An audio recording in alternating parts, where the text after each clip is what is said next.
اعوذ باللہ من الشیطان الرجیم بسم اللہ الرحمن الرحیم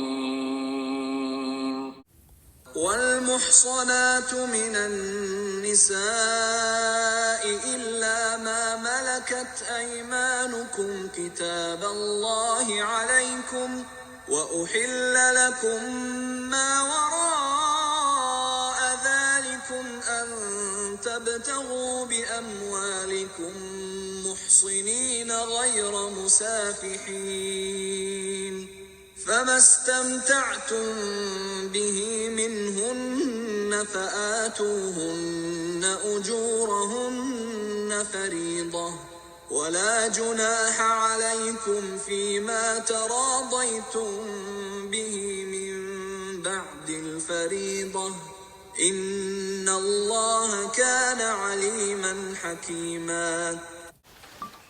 السلام علیکم ورحمۃ اللہ وبرکاتہ. نحمده ونصلی علی رسولہ الکریم، اما بعد فاعوذ باللہ من الشیطان الرجیم. بسم اللہ الرحمن الرحیم. رب اشرح لی صدری ویسر لی امری واحلل عقدۃ من لسانی یفقهوا قولی. ربنا زدنا علما اللہم وفقنا لما تحب وترضى. میری پیاری بہنوں، آج جمعے کا دن ہے اور جمعے کا دن درود شریف پڑھنے کا ہوتا ہے، اور آپ کو پتہ ہے کہ درود شریف سے اللہ سبحانہ وتعالیٰ 10 رحمتیں نازل کرتے ہیں، 10 گناہ معاف فرماتے ہیں اور 10 درجے بلند فرماتے ہیں. اور درود گناہوں کی مغفرت اور تمام دکھوں اور مصیبتوں اور غموں سے نجات کا ذریعہ ہے. جیسے کہ رسول اللہ صلی اللہ علیہ وسلم نے فرمایا، حضرت ابی بن کعب رضی اللہ تعالیٰ عنہ کہتے ہیں کہ میں نے رسول اللہ صلی اللہ علیہ وسلم سے عرض کیا، اے اللہ کے رسول صلی اللہ علیہ وسلم، آپ پر کثرت سے درود بھیجتا ہوں، اپنی دعا میں کتنا وقت درود کے لیے وقف کر دوں کہ جب میں دعا کر رہا ہوتا ہوں تو پھر درود کتنا پڑھوں؟ آپ صلی اللہ علیہ وسلم نے فرمایا، جتنا تو چاہے. میں نے عرض کیا 1/4 صحیح ہے، 1/4. آپ صلی اللہ علیہ وسلم نے فرمایا جتنا تو چاہے، لیکن اگر اس سے بھی زیادہ کر دے تو تیرے لیے اچھا ہے. میں نے عرض کیا نصف مقرر کر دوں؟ آپ صلی اللہ علیہ وسلم نے فرمایا جتنا تو چاہے، لیکن اگر اس سے بھی زیادہ کر دے تو تیرے لیے اچھا ہے. میں نے عرض کیا کہ 2/3 مقرر کر دوں؟ آپ صلی اللہ علیہ وسلم نے فرمایا جتنا تو چاہے، لیکن اگر اس سے بھی زیادہ کر دے تو تیرے لیے بہتر ہے. میں نے عرض کیا میں اپنی ساری دعا کا وقت درود کے لیے وقف کرتا ہوں. اس پر رسول اللہ صلی اللہ علیہ وسلم نے فرمایا یہ تیرے سارے دکھوں اور غموں کے لیے کافی ہوگا اور تیرے گناہوں کی بخشش کا باعث ہوگا. یعنی کبھی کبھی تو یہ کرنا چاہیے کہ درود شریف اتنا پڑھیں جو اللہ تعالیٰ کو محبوب ہے، اور اللہ سبحانہ و تعالیٰ نے ہمارے لیے لازم کیا ہے کہ ہم اس کو جمعے کے دن پڑھیں. آج ہم پڑھیں گے اپنا 5واں سپارہ شروع کرنے جا رہے ہیں. پہلے اس سے تھوڑی سی بات کر لیتے ہیں. پیچھے زکوٰۃ کی بات آئی ہے، تو کل کسی نے مجھ سے پوچھا کہ اگر ہم نے اپنے رشتہ داروں کو دیکھتے ہیں کہ وہ صاحب نصاب نہیں ہیں اور ہم ان کو زکوٰۃ دینا چاہتے ہیں، اپنے کزنس کو، اپنے بہن بھائیوں کو، لیکن شرم آتی ہے ان کو لیتے ہوئے اور ہم کو دیتے ہوئے شرم آتی ہے، تو کیا یہ بتانا ضروری ہے کہ یہ زکوٰۃ ہے؟ تو میری پیاری بہنوں، ایک تو شرم آنی نہیں چاہیے. یہ تو مسلمان کا مسلمان پر حق ہے. شکر کہ آپ کو کسی کے آگے ہاتھ نہیں پھیلانے پڑتے. اللہ تعالیٰ نے ایک سسٹم کریٹ کیا ہوا ہے کہ آپ کی مصیبت آئی ہے تو آپ کو مفت میں مال مل جائے گا اور مسلمانوں کا ملے گا. یہ مسلمان کا حق مسلمان پر ہوتا ہے، یہ کافر کا حق نہیں ہوتا. ٹھیک ہے نا، یہ بات بھی. اور یہ ضرور پتہ کر لیا کرے کہ کوئی صاحب نصاب تو نہیں ہے، یعنی اس کے پاس اگر 7.5 تولے سونا ہے یا 52 تولے چاندی کے برابر رقم بھی ہے تو اس کا مطلب ہے کہ اس کو اپنا مال استعمال کرنا چاہیے، وہ دبا کے نہ رکھے اور دوسروں سے مانگتا پھرے. ٹھیک ہے نا، ایک بات یہ. دوسری بات ہم نے پڑھا تھا کہ وراثت کے اصول، اور اس میں اس کو کہتے ہیں علم الفرائض، یعنی کسی نہ کسی کو اس کا ماہر ہونا ہی ہے. اگر آپ میں جس کو میتھ اچھی آتی ہے اس کو یہ علم سیکھ لینا چاہیے کہ حصے کیسے بانٹتے ہیں، کیونکہ اگر کوئی بھی نہیں سیکھے گا تو پوری امت کے اوپر وبال آئے گا. یہ ایسا ہے جیسے آپ کو ہوتا ہے نا فرض کفایہ ہوتا ہے کہ اگر کوئی کر لے تو آپ کی طرف سے ہو جاتا ہے. تیسری بات یہ کہ آپ سے کل بات کی محرمات کی، کون کون سی عورتیں ہوتی ہیں جن سے شادی کبھی بھی زندگی میں انسان نہیں کر سکتا.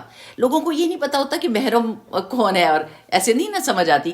تو جن عورتوں سے آدمی شادی نہیں کر سکتا وہ محرمات ہوتی ہیں، اور وہ اللہ سبحانہ وتعالیٰ نے آسانی کی ہے کہ وہ گھر میں پھریں. ماموں ہے، چاچا ہے، آپ اپنے دوپٹے کے بغیر بھی پھر رہی ہیں تو آپ کو تسلی ہے کہ ماموں چاچا.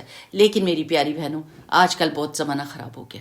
سبحان اللہ، شادیاں مشکل کر دی ہیں. لوگوں کے اندر شہوانی جذبات بہت زیادہ ہیں. میڈیا پر وہ کچھ بھی دیکھتے ہیں تو پھر وہ اور بھڑک اٹھتے ہیں.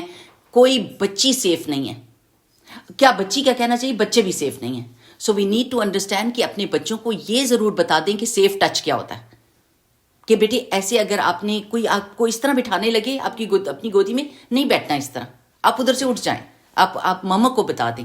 اور اتنی چھوٹے چھوٹے بچوں کے ساتھ رکھنا چاہیے، بچوں کو سمجھ آتی ہے. تو اپنے بچوں کو، یہ نہیں میں کہہ رہی کہ اب آپ ماموں چاچا پہ شک کرنے لگ جائیں اور ان سے کہیں نہیں آپ گودی میں نہ بٹھائیں، ایسے نہیں ہے. ہر چیز حکمت سے ہوتی ہے اور تسلی کے ساتھ سوچ کے کریں، لیکن اکیلا نہ چھوڑیں، اکیلا نہ چھوڑیں، اپنے نظروں کے سامنے رکھیں ان کو. اچھا، آج ہم شروع کریں گے 5واں سپارہ. اعوذ باللہ من الشیطان الرجیم، بسم اللہ الرحمن الرحیم. والمحصنات من النساء الا ما ملکت ایمانکم کتاب اللہ علیکم. اور وہ عورتیں بھی تم پر حرام ہیں. کل ساری عورتوں کو پڑھا تھا نا. اور ایڈیشنل اور کون سی عورتیں تم پر حرام ہیں؟ جو کسی دوسرے کے نکاح میں ہوں، ان کی طرف نظر اٹھا کے بھی نہیں دیکھنا چاہیے. محصنات ان کو کہتے ہیں. البتہ ایسی عورتیں اس سے مستثنا ہیں جو جنگ میں تمہارے ہاتھ آئیں، یعنی لونڈیاں. یہ اللہ کا قانون ہے جس کی پابندی تم پر لازم ہے. ان کے ماں سوا جتنی عورتیں ہیں انہیں اپنے اموال کے ذریعے سے حاصل کرنا تمہارے لیے حلال کر دیا گیا ہے، بشرط یہ کہ ان کو نکاح کے حصار میں محفوظ کرو، نہ یہ کہ آزاد شہوت رانی کرنے لگو. اب لونڈیوں کی بات آتی ہے نا تو بڑا اچھالتے ہیں لوگ، یہ کیا تھا. ایک بات سمجھ لیں، معاشرہ ایوالو ہو رہا تھا، معاشرہ بن رہا تھا، اس میں آلریڈی یہ چیزیں موجود تھیں، لونڈیاں، غلام، اور یہ سارا سود کا سسٹم، شراب کا سسٹم. جسٹ امیجن کہ اسلام نے کس طریقے سے اس سسٹم کو آرگنائز کر دیا، ان لوگوں کو معاشرے کا حصہ بنا دیا، ان کو اندر ایبزارب کر لیا اور ان کو ایک کہتے ہیں فائدہ مند شہری بنا دیا.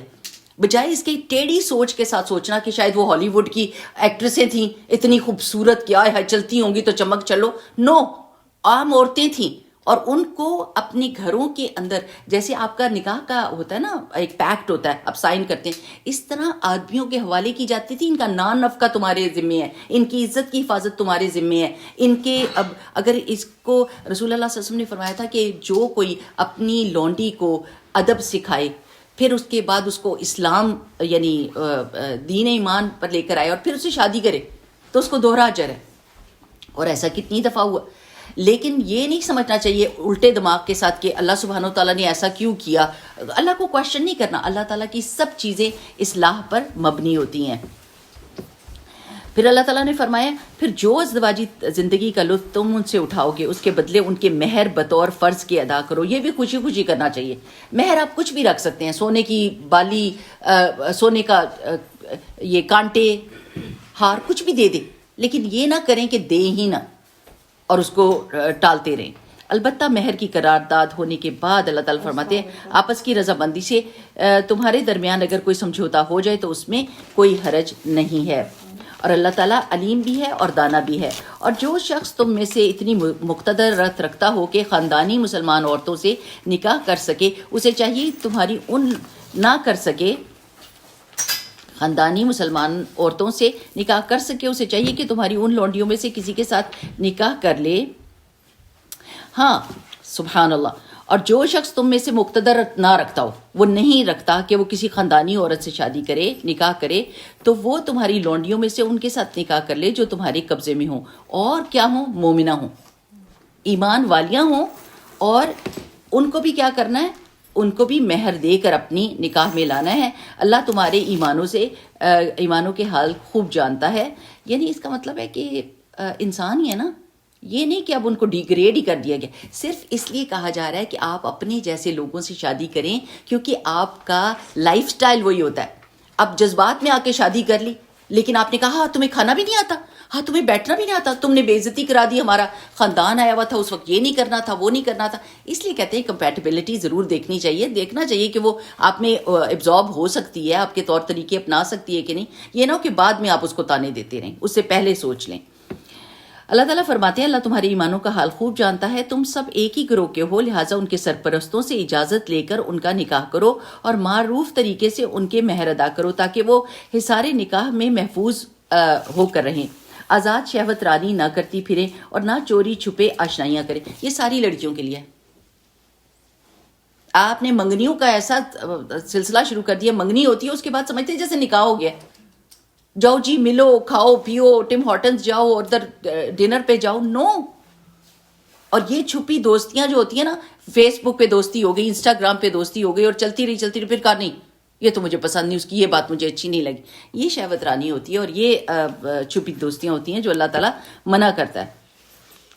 پھر جب وہ یہ سارے نکاح میں محفوظ ہو جائیں، اس کے بعد کسی بد چلنی کی مرتکب ہوں، یعنی وہ لونڈیاں جن سے شادی کی تھی، تو ان پر اس سزا کی بنسبت آدھی سزا ہے جو خاندانی عورتوں کے لیے مقرر ہے. یعنی چاہے وہ زنا کرتی ہیں خدا نخواستہ، یا وہ ایسا کوئی کام کرتی ہیں جس کے پر حد لگتی ہے، تو ان کو آدھی سزا ملے گی خاندانی عورتوں کے برابر. کیوں؟ خاندانی عورتیں ٹرینڈ ہوتی ہیں کہ یہ کام میں نہیں کر سکتی، میرے خاندان کے بٹا لگے گا. لیکن ان کو تو نہیں پتا، ان کی تربیت ایسی نہیں ہوئی، تو پھر ان کو نہیں پتا ہوگا، تو پھر ان کو آدھی سزا ملے گی. یہ سہولت تم میں سے ان لوگوں کے لیے پیدا کی گئی ہے، یعنی ان سے شادی کون کر سکتا ہے جن کی شادی نہ کرنے سے بندے تقویٰ ٹوٹ جانے کا اندیشہ ہو، یعنی یہ ڈر ہو کہ یہ گناہ میں پڑ جائے گا. اس سے بہتر ہے کہ ایک غریب لڑکی مل رہی ہے یا باندی مل رہی ہے تو اس سے شادی کر لو، گناہ نہ کرنا. لیکن اللہ تعالیٰ کیا فرماتے ہیں؟ وَإِن تَصْبِرُوا وَأَن تَصْبِرُوا خَيْرٌ لَكُمْ، اگر تم صبر کرو تو وہ تمہارے لیے بہتر ہے، کیونکہ اللہ تعالیٰ خاندان کی یونٹ کو بچاتا ہے. It is better to do sabr and wait for the right girl so that you are going to have a pleasant life. اللہ تعالیٰ فرماتی ہے تمہارے لیے بہتر ہے، اللہ بخشنے والا اور رحم فرمانے والا ہے. اللہ چاہتا ہے کہ تم پر ان طریقوں کو واضح کرے اور انہی طریقوں پر تمہیں چلائے جن کی پیروی تم سے پہلے صلحاء جو گزرے ہیں وہ کر چکے ہیں. وہ اپنی رحمت کے ساتھ تمہاری طرف متوجہ ہونے کا ارادہ رکھتا ہے، وہ علیم بھی ہے اور دانا بھی ہے. ہاں، اللہ تو تم پر رحمت کے ساتھ توجہ کرنا چاہتا ہے، مگر جو لوگ خود اپنی خواہشات نفس کی پیروی کریں وہ چاہتے ہیں کہ تم راہ راست سے ہٹ جاؤ. اب آپ دیکھیے کہ رسموں اور رواجوں کی پیروی کرنے سے انسان کے خرابی پیدا ہوتی ہے. آپ دیکھیں جتنے رسم رواج ہیں، آپ دیکھیں ان سے کتنے لوگ ناراض ہوتے ہیں، کتنی بے حیائی کے کام ہو جاتے ہیں، کتنی اللہ تعالیٰ کی نافرمانی ہو جاتی ہے. تو اللہ تعالیٰ آپ کو سیدھا راستہ دکھاتا ہے جو آسان ہے، جو خوشگوار ہے، جس میں آپ کی حفاظت ہے، آپ کو نظریں نہیں لگتی، آپ شیطان کی باتیں نہیں مانتے اور آپ سکون سے اپنے بچوں کی شادی کر کے آگے کر دیتے ہیں. لیکن یہاں پر دیکھیں کہ اللہ کے رسول صلی اللہ علیہ وسلم جب آئے تو انہوں نے کیا کیا؟ بچوں اور یتیموں کی میراث کا بندوبست کیا. واپس کہا کہ یہ کرنا ہے. عورتوں کی حقوق کی بات کی. بیوہ کی عدت کے بعد اس کو اجازت دے دی کہ وہ اپنی شادی کر سکتی ہے. اور حیض میں عورتوں سے جسمانی تعلق کے علاوہ جو بھی کر سکتے ہیں، اجازت ہوتی ہے. یہ نہیں کہ حیض میں جیسے یہود نے کہا تھا کہ وہ کھانا بھی نہیں پکا سکتی، یہود کی عورتیں کھانا بھی نہیں پکا سکتی. تو اللہ کے رسول صلی اللہ علیہ وسلم نے ان ساری چیزوں سے ان کو آزاد کیا. تو یہودی اس پہ بہت چلائے کہ یہ کیسا پیغمبر آ گیا جو ہر حرام چیز کو حلال کر رہا ہے، کہ ہم تو اپنی عورتوں کو گھر میں بھی نہیں انٹر ہونے دیتے. وہ تو کہتے ہیں کہ جس زمین پر سے وہ عورت گزری ہے اگر اس پہ تمہارا پیر لگ گیا تو تم اب غسل کرو جا کے. حیض والی عورت، اس بیچاری کا کیا قصور ہے؟ وہ اتنی کوئی پلیت تو نہیں ہو گئی. تو اللہ تعالیٰ کہتے ہیں کہ جو لوگ اپنی خواہشات نفس کی پیروی کر رہے ہیں وہ چاہتے ہیں کہ تم راہ راست سے ہٹ کر دور نکل جاؤ. اللہ تم پر سے پابندیوں کو ہلکا کرنا چاہتا ہے کیونکہ انسان کمزور پیدا کیا گیا ہے. وہ خلق الانسان ضعیفا. جب ایکسٹرا لگاتے ہیں نا، اللہ کے دین سے بڑھ کر کوئی پابندی لگاتے ہیں، تھوڑی دیر ہوتی ہے انسان تھک جاتے ہیں. اللہ تعالیٰ نے آسانی کی ہوئی ہے، نیچرل، اور آپ کا وہ میں کیا کہتی ہوں کسٹم میڈ دین ہے. ہر بندے کے حساب سے دین ہے کہ ہر بندہ اس پر عمل کر سکتا ہے. اے لوگو جو ایمان لائے، اللہ تعالیٰ فرماتے ہیں لا تاکلوا اموالکم بینکم بالباطل الا ان تکون تجارتا عن تراض منکم. اے لوگو جو ایمان لائے ہو، آپس میں ایک دوسرے کے مال باطل طریقوں سے نہ کھاؤ، لین دین ہونا چاہیے آپس کی رضامندی سے. اب کیا چیز باطل چیز میں آتی ہے؟ رشوت، وراثت کھا جانا کسی کا، دھوکہ کرنا، نوسر بازی کرنا، سود لینا، یہ سب لوگوں کے مال ناحق کھانے کے برابر ہیں.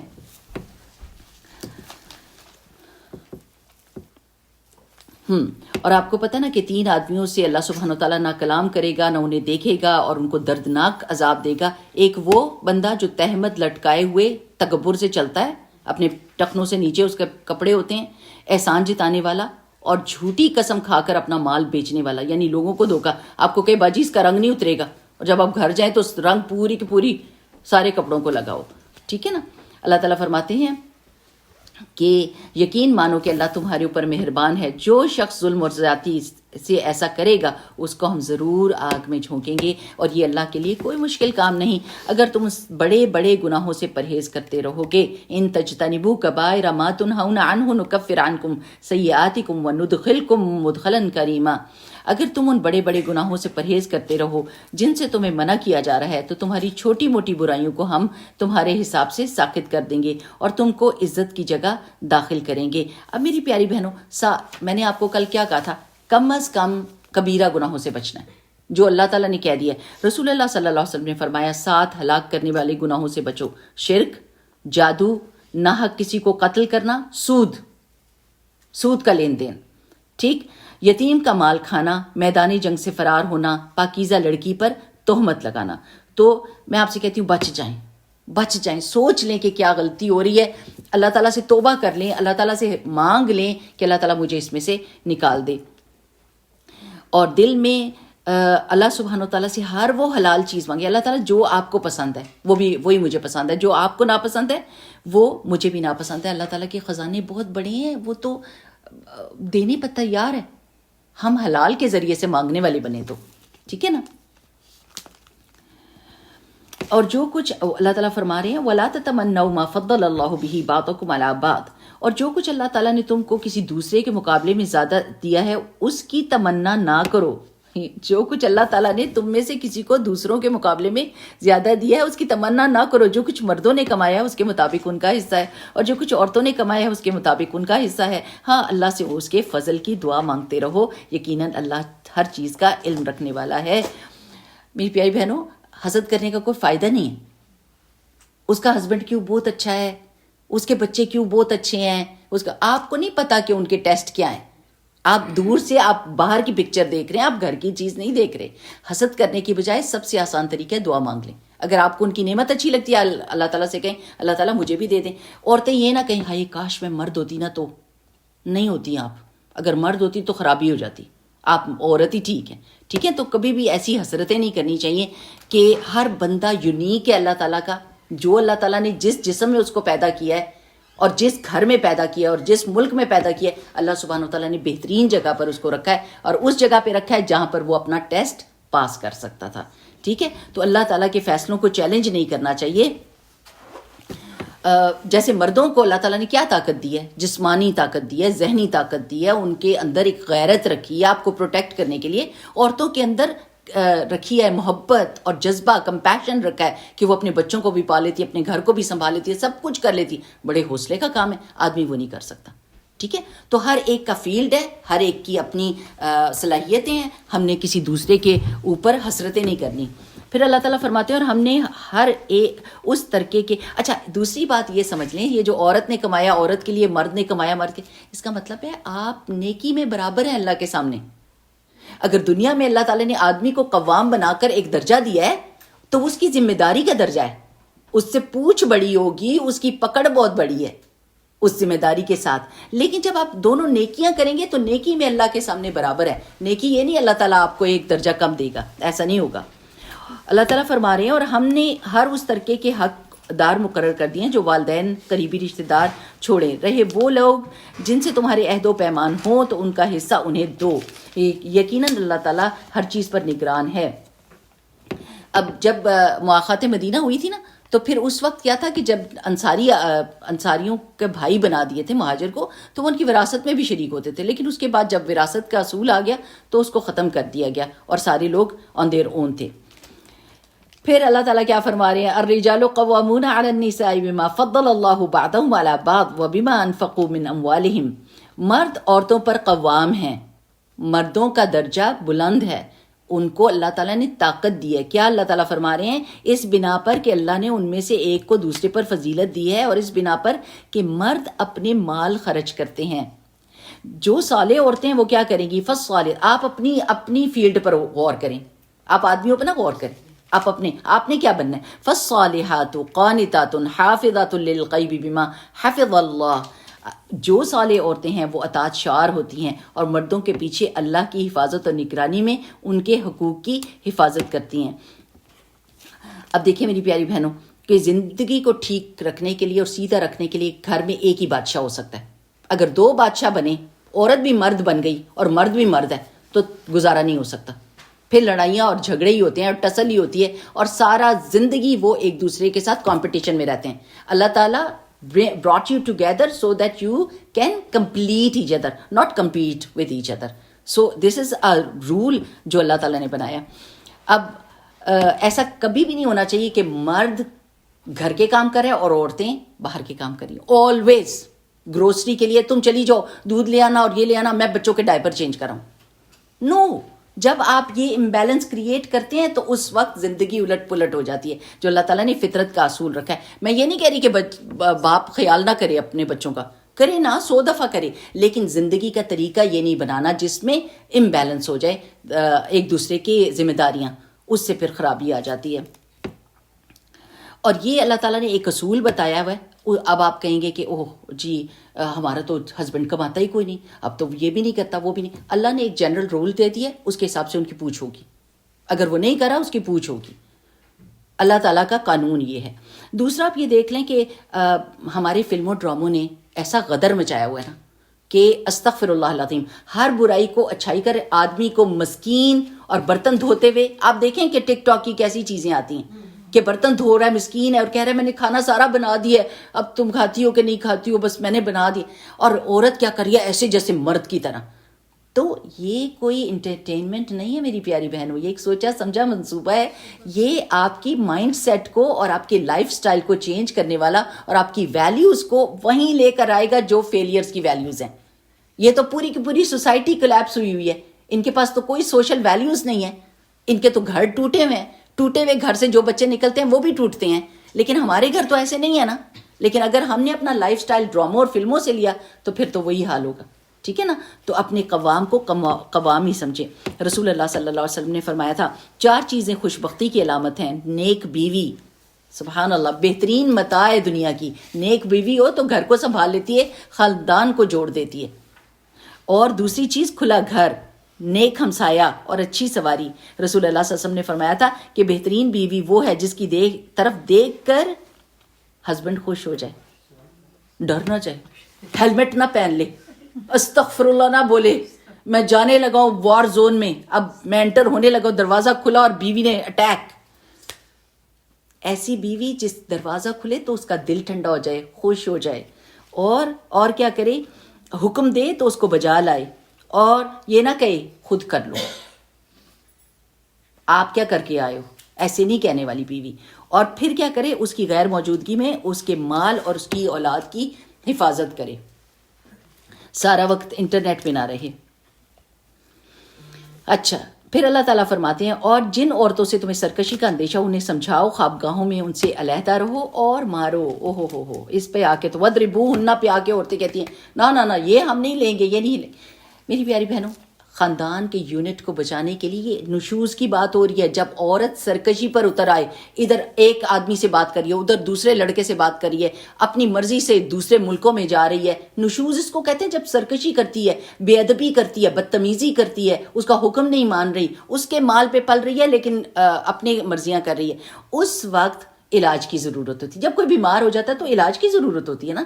لیکن میری پیاری بہنوں, اللہ تعالیٰ نے یہ نہیں کہا کہ جس کو گولی سے آرام آ جائے, ٹیبلٹ سے آرام آ جائے, اس کا آپریشن کر دو. یہ نہیں کہا, یہ گریجول چیز ہوئے گی. اگر وہ گولی سے ٹھیک ہوتی ہے, ایک ٹیبلٹ سے ٹھیک ہو سکتے, ٹیبلٹ دیں. اگر انجیکشن کی ضرورت ہے تو پھر گولی نہ استعمال کریں, انجیکشن ہی لگائیں. اور اگر انجیکشن سے بھی کام نہیں ہو رہا تو پھر آپریشن کریں. یہ ساری سٹیجز ہوتی ہیں تاکہ کیا گھر بچ جائے. اس عورت کو کسی, اب یہ نہیں کہ اب یہاں سے ٹوٹے گی, پھر سوچے گی, پھر ڈھونڈے گی, پھر دوسرے مرد کے ساتھ شادی کرے گی, پھر سوچے گی, اس کو ریئلائز کرے گی اوہ یہ تو بڑا خراب بندہ ہے, وہی اچھا تھا. اس سے گھر کو بچانے کے لیے اللہ تعالیٰ نے یہ اصول رکھے ہیں. اپنا دماغ سیدھا رکھیں پلیز, دماغ ٹیڑے کے ساتھ قرآن کو نہ دیکھیں. وہ غیروں کی طرح نہ ہوتا نا, وہ جو جیسے دکھا رہے ہوتے ہیں کہ بھئی مارو, تو آپ کہتی ہاں اللہ نے کیوں کہا. نہیں, اللہ تعالیٰ نے ایک طریقہ بتایا ہے. مارتے تو یہ بھی بہت ہیں, سبحان اللہ, ہو ان کی مار تو.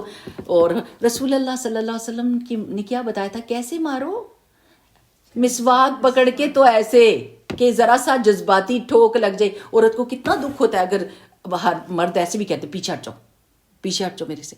مسواک کی مار, یہ نہیں کہ اس کو مارو تو اس کے نشان بن جائے, ہڈی پسلی اس کی ایک ہو جائے. نو, ہر چیز کی جو ہے نا ڈیٹیل موجود ہے.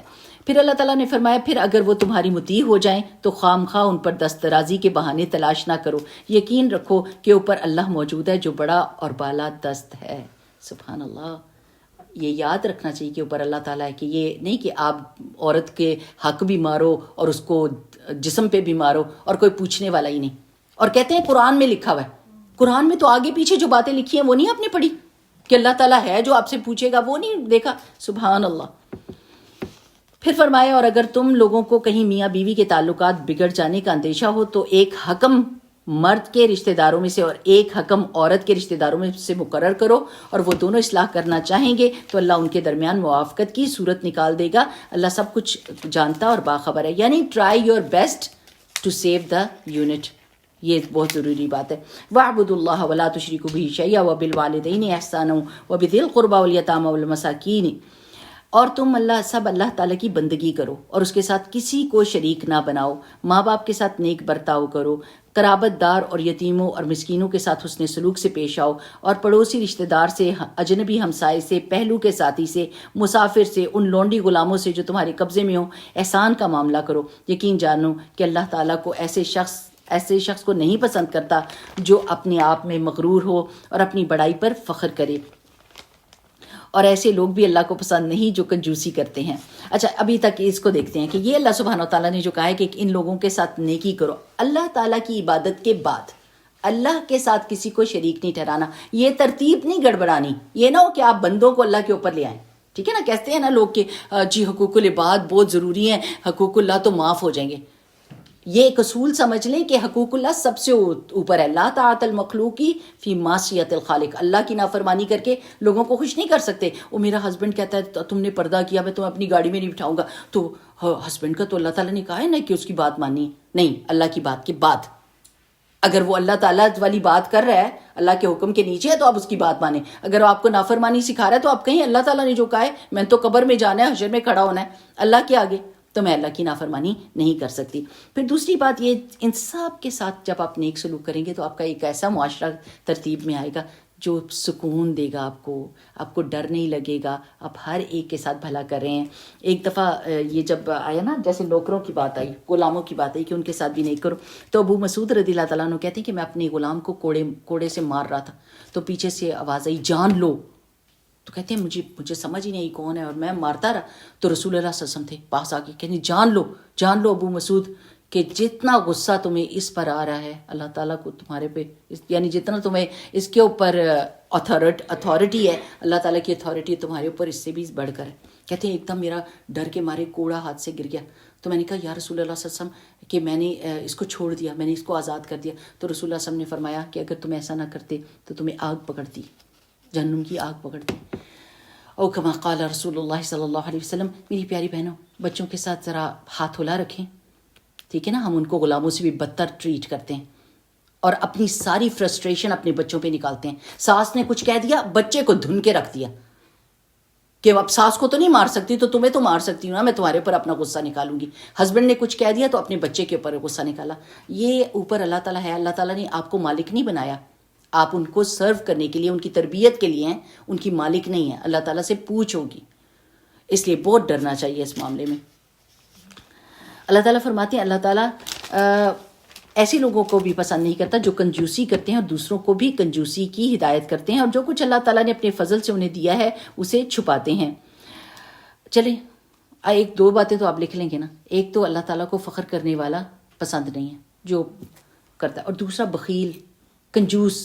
اللہ تعالیٰ خود بہت دینے والے ہیں, تو اللہ تعالیٰ کو دینے والے لوگ بھی اچھے لگتے ہیں, چاہے وہ کچھ بھی دیں, بس آپ نے دینے والا بننا ہے. مال آپ کے پاس ہے, صلاحیت ہے, آپ کے پاس علم ہے, آپ دوسروں کو اپریشیٹ کر سکتے ہیں, کچھ تو دے دیں, دینے والے تو بنے نا, تو پھر اللہ تعالیٰ بھی آپ کو دے گا. اور یہ جو سوئس بینکس میں چھپا کے رکھتے ہیں, وہاں سے تو کوئی سیکرٹ لیک آؤٹ نہیں ہو سکتا, ان سے بھی اللہ پوچھے گا کہ دوسروں کے مال چھپا کے ادھر رکھتے ہو اور کنجوسیاں کرتے ہو اور لوگوں کے مال باطل طریقے سے کھاتے ہو. پھر فرمایا ایسے کافر نعمت لوگوں کے لیے ہم نے رسوا کن عذاب مہیا کر رکھا ہے, اور وہ لوگ بھی اللہ کو ناپسند ہیں. اب دیکھیں یہ ناپسند, میں نے آپ کو کہا تھا نا ایک لسٹ بنا لے ناپسندیدہ والی. اللہ تعالیٰ ان کو بھی ناپسند کرتا ہے جو اپنے مال محض لوگوں کو دکھانے کے لیے خرچ کرتے ہیں, حقیقت میں نہ اللہ پر ایمان رکھتے ہیں اور نہ روز آخرت پر ایمان رکھتے ہیں. سچ یہ ہے کہ شیطان جس کا رفیق ہو اسے بڑی ہی بری رفاقت میسر آئی. آخر ان لوگوں پر کیا آفت آ جاتی اگر یہ اللہ اور روز آخر پر ایمان رکھتے. کتنا آسان کام تھا، ایمان لے آتے تو وہ نا اسلم تسلم، آج اسلام قبول کرو تو تم سلامت رہو گے. تو اگر یہ ایسا کرتے تو اللہ سے ان کی نیکیوں کا حال چھپا نہ رہ جاتا.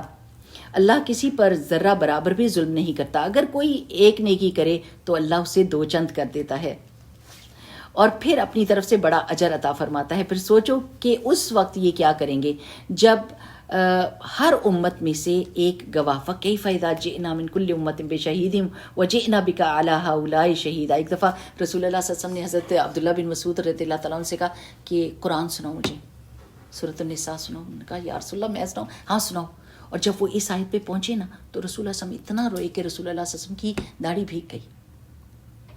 اور رسول اللہ صلی اللہ علیہ وسلم نے ایک دفعہ بہت روئے تھے، یا اللہ میری امت میری امت میری امت. تو اللہ سبحانہ وتعالیٰ نے جبرائیل علیہ السلام کو بھیجا تھا کہ محمد صلی اللہ علیہ وسلم سے کہیں کہ آپ کی امت کے معاملے میں ہم آپ کو خوش کر دیں گے. اللہ تعالیٰ نے اپنے رحم کا معاملہ کیا ہوا ہے. لیکن یہ امت سبحان اللہ سچی، اللہ غفور الرحیم ہے، میں جو بھی کر لوں گناہ اللہ غفور الرحیم ہے. نو وی نیڈ ٹو تھنک توبہ استغفار، ڈرتے رہنا ہے، گناہوں سے بچنا ہے، پھر وہاں پر فائدہ ہوگا.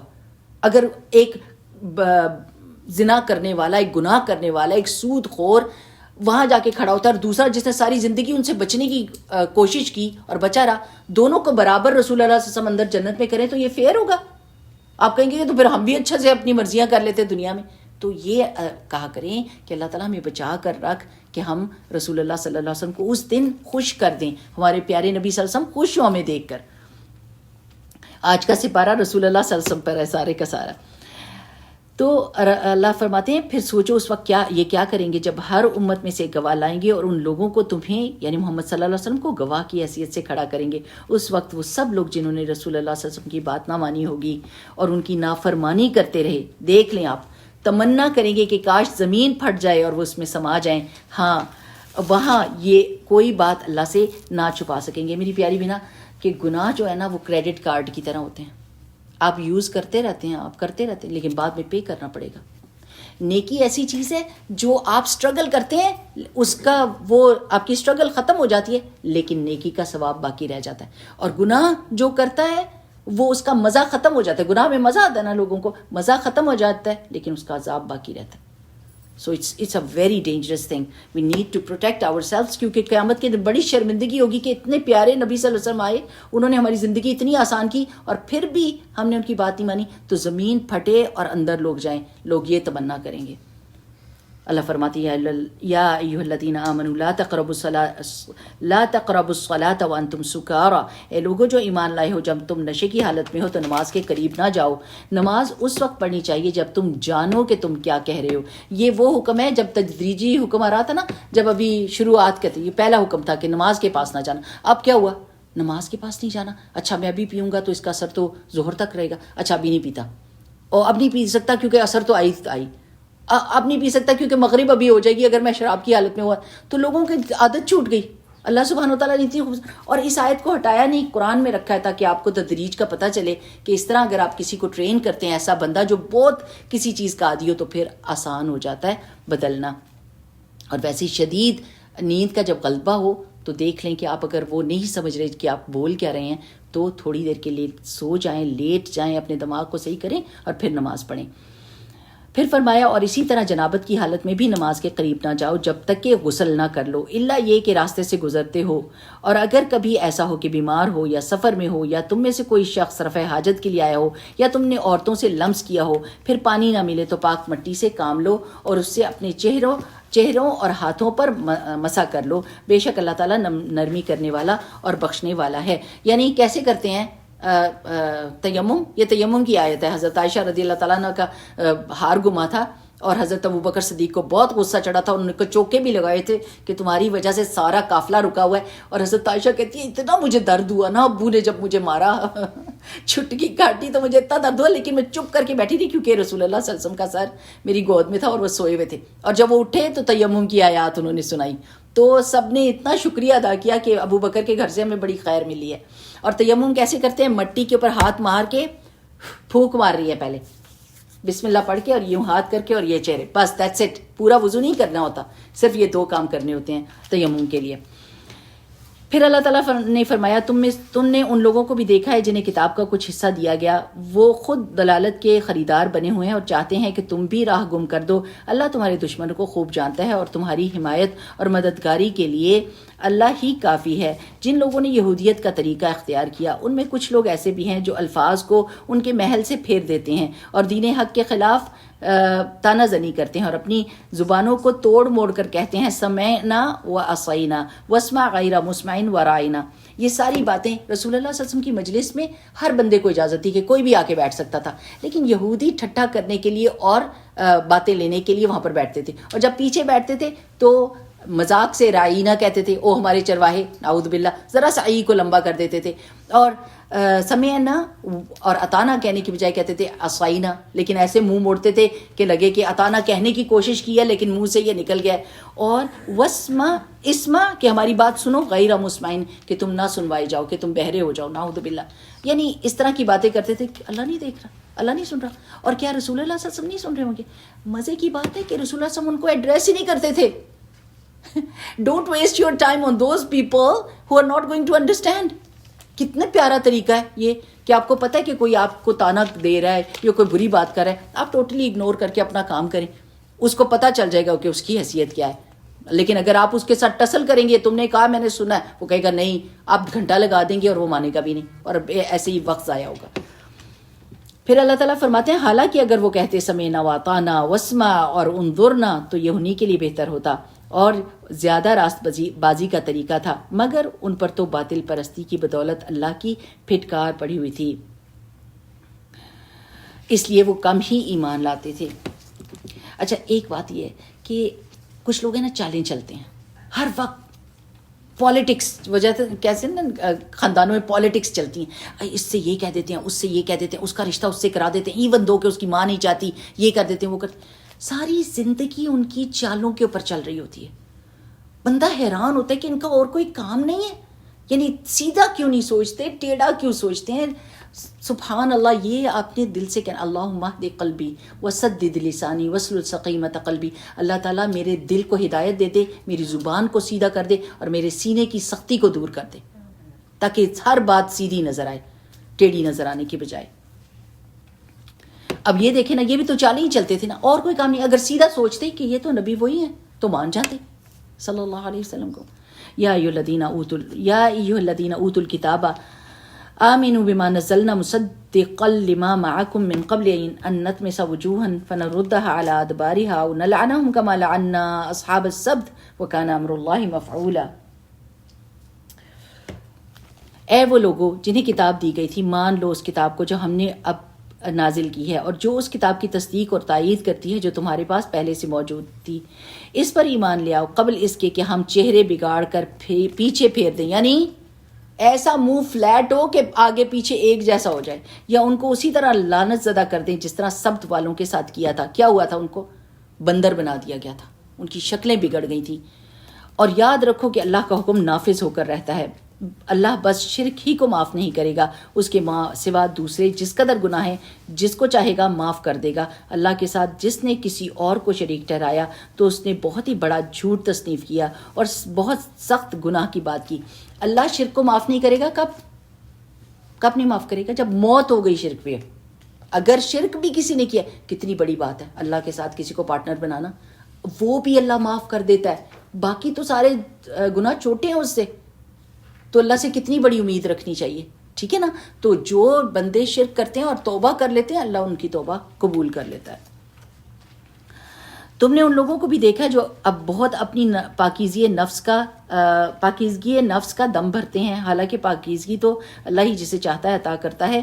انہیں جو پاکیزگی نہیں ملتی تو در حقیقت ان پر ذرہ برابر ظلم نہیں کیا جاتا۔ دیکھو تو صحیح، یہ اللہ پر بھی جھوٹ افطرا کرنے سے نہیں چوکتے، ان کے صریحاً گناہ گار ہونے کے لیے بس یہی گناہ کافی ہے۔ یہ چالیں چلتے تھے نا، دماغ ٹیڑھے تھے اور اپنے آپ کو بہت اچھا سمجھتے تھے، ہر وقت بوسٹ فل، ہم تو سب سے اچھے ہیں۔ ابھی بھی آپ دیکھ لیں کتنا ظلم کرتے ہیں اور آ کے سب پریس کانفرنس میں کیا کہتے ہیں، موسٹ وہ کیا کہتے ہیں اپنے ایٹیکیٹس ہم کو آتے ہیں جنگ کے، ایتھکس آتی ہیں ہم کو جنگ کی۔ بندہ دیکھ کے کہتا ہے اتنا بڑا جھوٹا اور اتنا بڑا بے وقوف کوئی نہیں ہو سکتا کہ اتنے ظلم کرنے کے بعد آ کے، کیا جرت ہے کہ اپنے نفس کی پاکیزگی ظاہر کرتے ہیں نا کہ ہم تو سب سے بڑے اصلاح کرنے والے ہیں. استغفر اللہ العظیم. تو اللہ تعالیٰ پھر ان کو نہیں دیتا پاکیزگی. پھر فرمایا کیا تم نے ان لوگوں کو نہیں دیکھا جنہیں کتاب کے علم میں سے کچھ حصہ دیا گیا اور ان کا حال یہ ہے کہ جبت اور طاغوت کو مانتے ہیں اور کافروں کے متعلق کہتے ہیں کہ ایمان والے لوگوں سے تو زیادہ صحیح راستے پر یہی ہیں.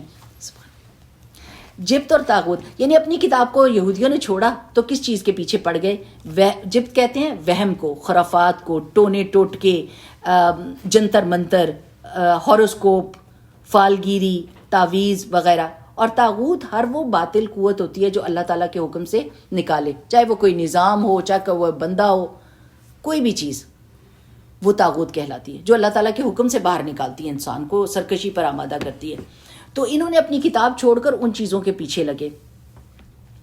اور کافروں کو کیا کہتے تھے جب مشرک جاتے تھے نا ان کے پاس، تو کہتے تھے حالانکہ ان کو پتہ تھا اللہ کی کتاب ہے، نبی ہے، یہ بہتر ہیں، لیکن مشرکوں سے کہتے تھے تم مسلمانوں سے بہتر ہو، کیونکہ ہم پڑھے لکھے، ہم تمہیں ڈکلیئر کر دیتے ہیں کہ تم مسلمانوں سے بہتر ہو.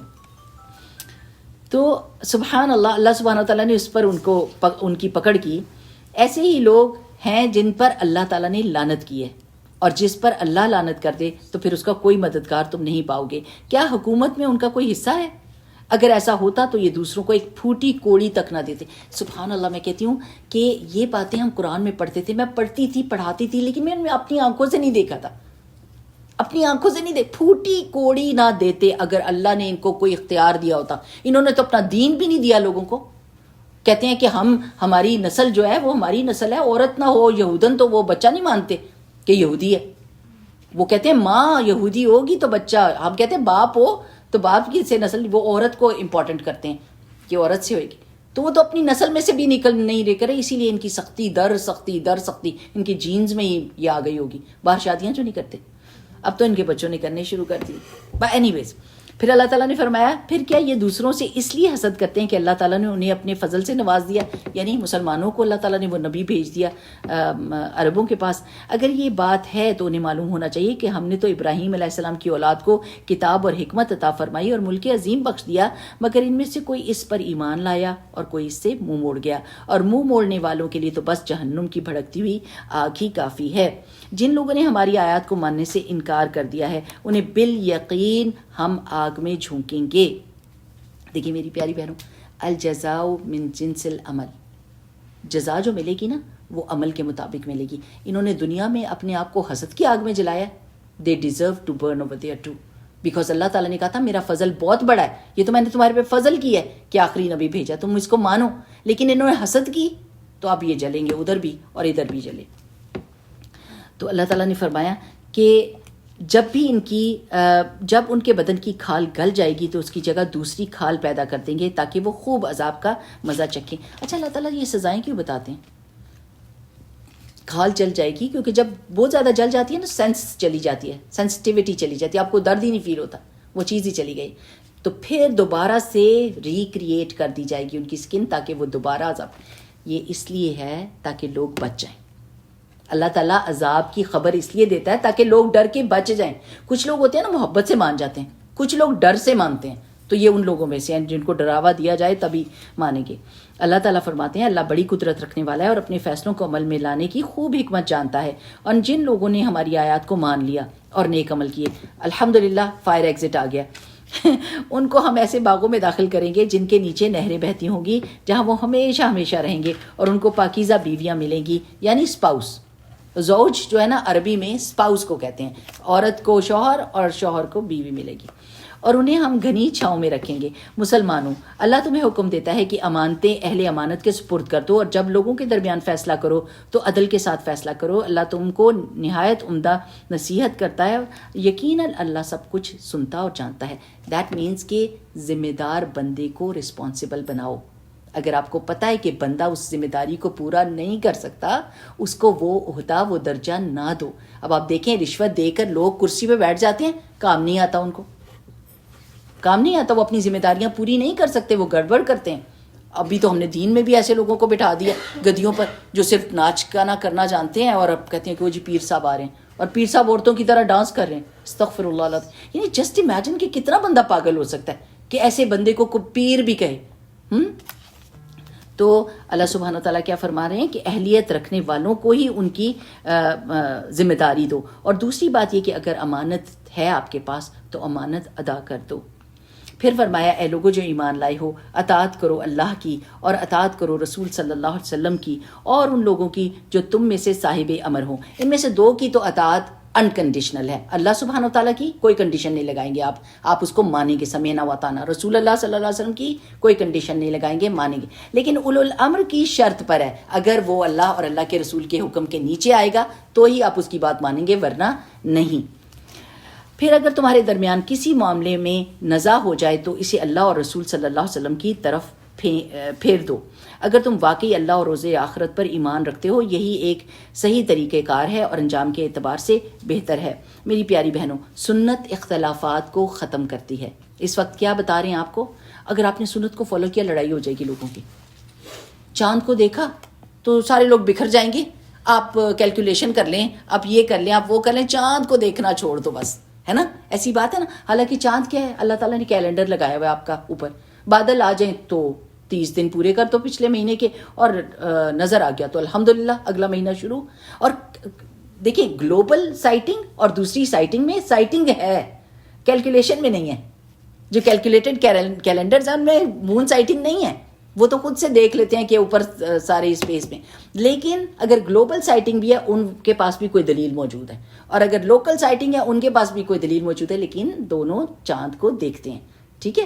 تو سنت جو ہے وہ لوگوں کو اکٹھا کرتی ہے، ان کو توڑتی نہیں ہے اور ان میں اختلافات نہیں پیدا کرتی. اصل میں بات یہ ہے کہ اس وقت جس پر سب سے زیادہ کام ہو رہا ہے نا، احادیث کو ختم کرنے پر سب سے زیادہ. آپ دیکھیں کتنے علماء ایسے آ گئے ہیں جو حدیث کو آپ کی زندگی میں سے نکالنا چاہتے ہیں، کہتے ہیں اس کا کوئی اعتبار نہیں. کیوں کہ جب حدیث آپ کی زندگی سے نکلے گی آدھا دین تو چلا گیا، آدھے سے زیادہ دین. ایکسپلینیشن تو اسی میں تھی. اب اپنی مرضی سے آپ ڈکشنری میننگ دیکھیں اور اپنی عبادت کو خود بنائیں.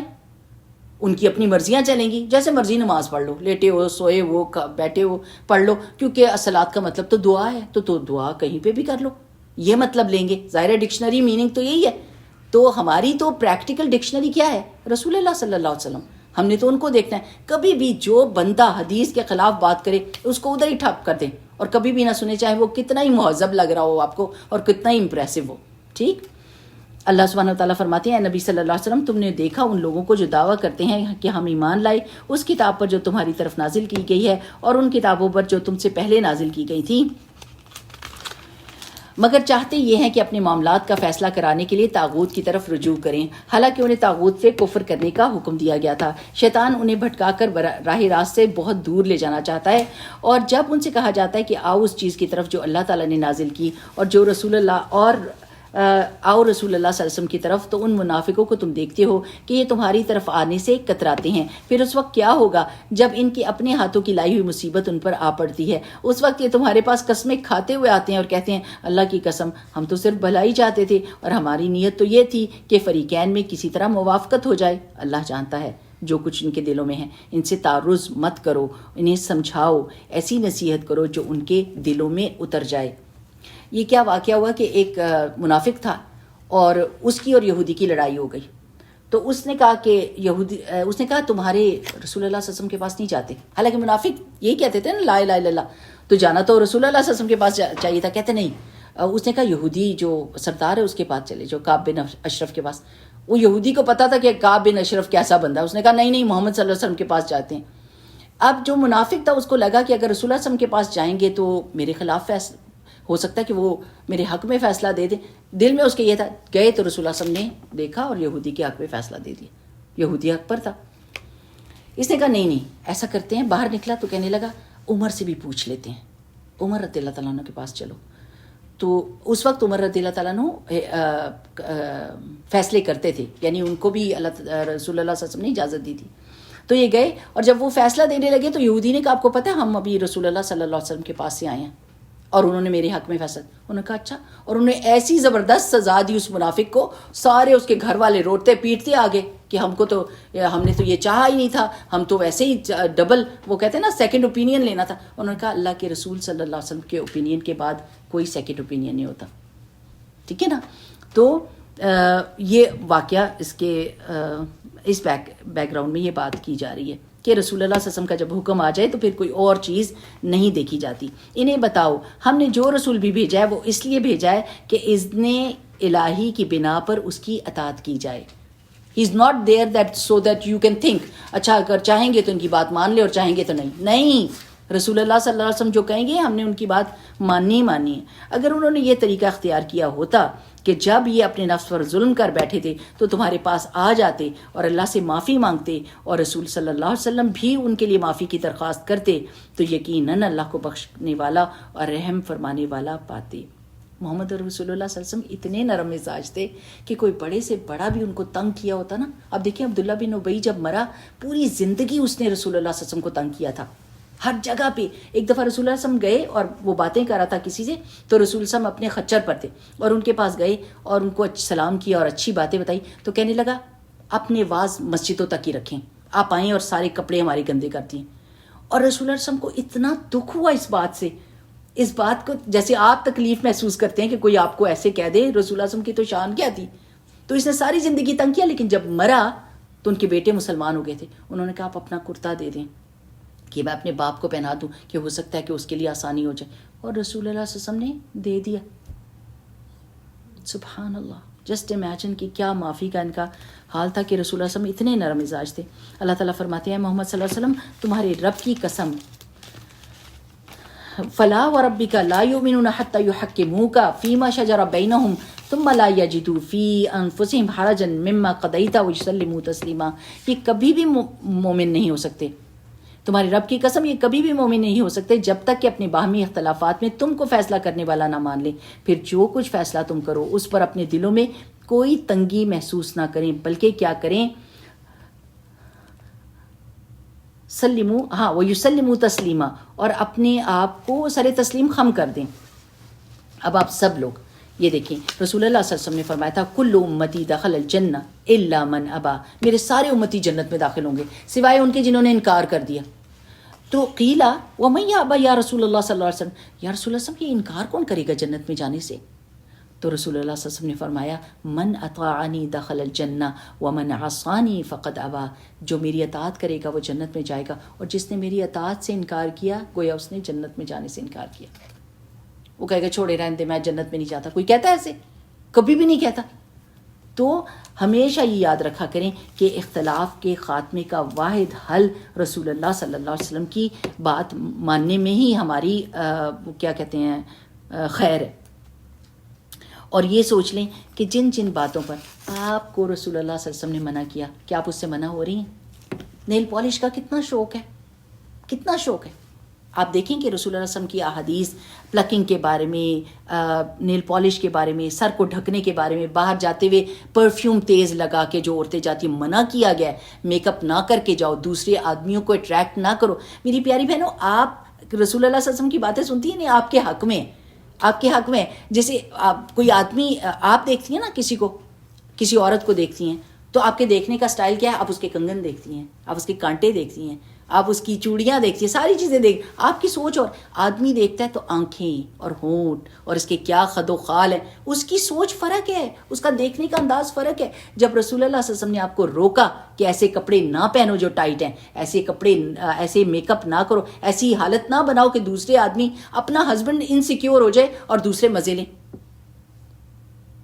تو آپ سمجھ جایا کریں کہ یہ آپ کے حق میں بات ہو رہی ہے. اللہ کے رسول صلی اللہ علیہ وسلم آپ کو تنگ نہیں کرنا چاہتے بلکہ آپ کی زندگی کو آسان بنانا چاہتے ہیں. اور یہ سمجھ لیں کہ آپ کو اللہ سبحانہ وتعالیٰ نے لیڈر بنایا, آپ ٹرینڈ سیٹرز ہیں, آپ ٹرینڈ سیٹ کریں. میں تو کہتی ہوں اپنے بچیوں کو, میں کہتی ہوں لمبی قمیضیں کھلے پجامے, آپ ٹرینڈ سیٹ کر دیں.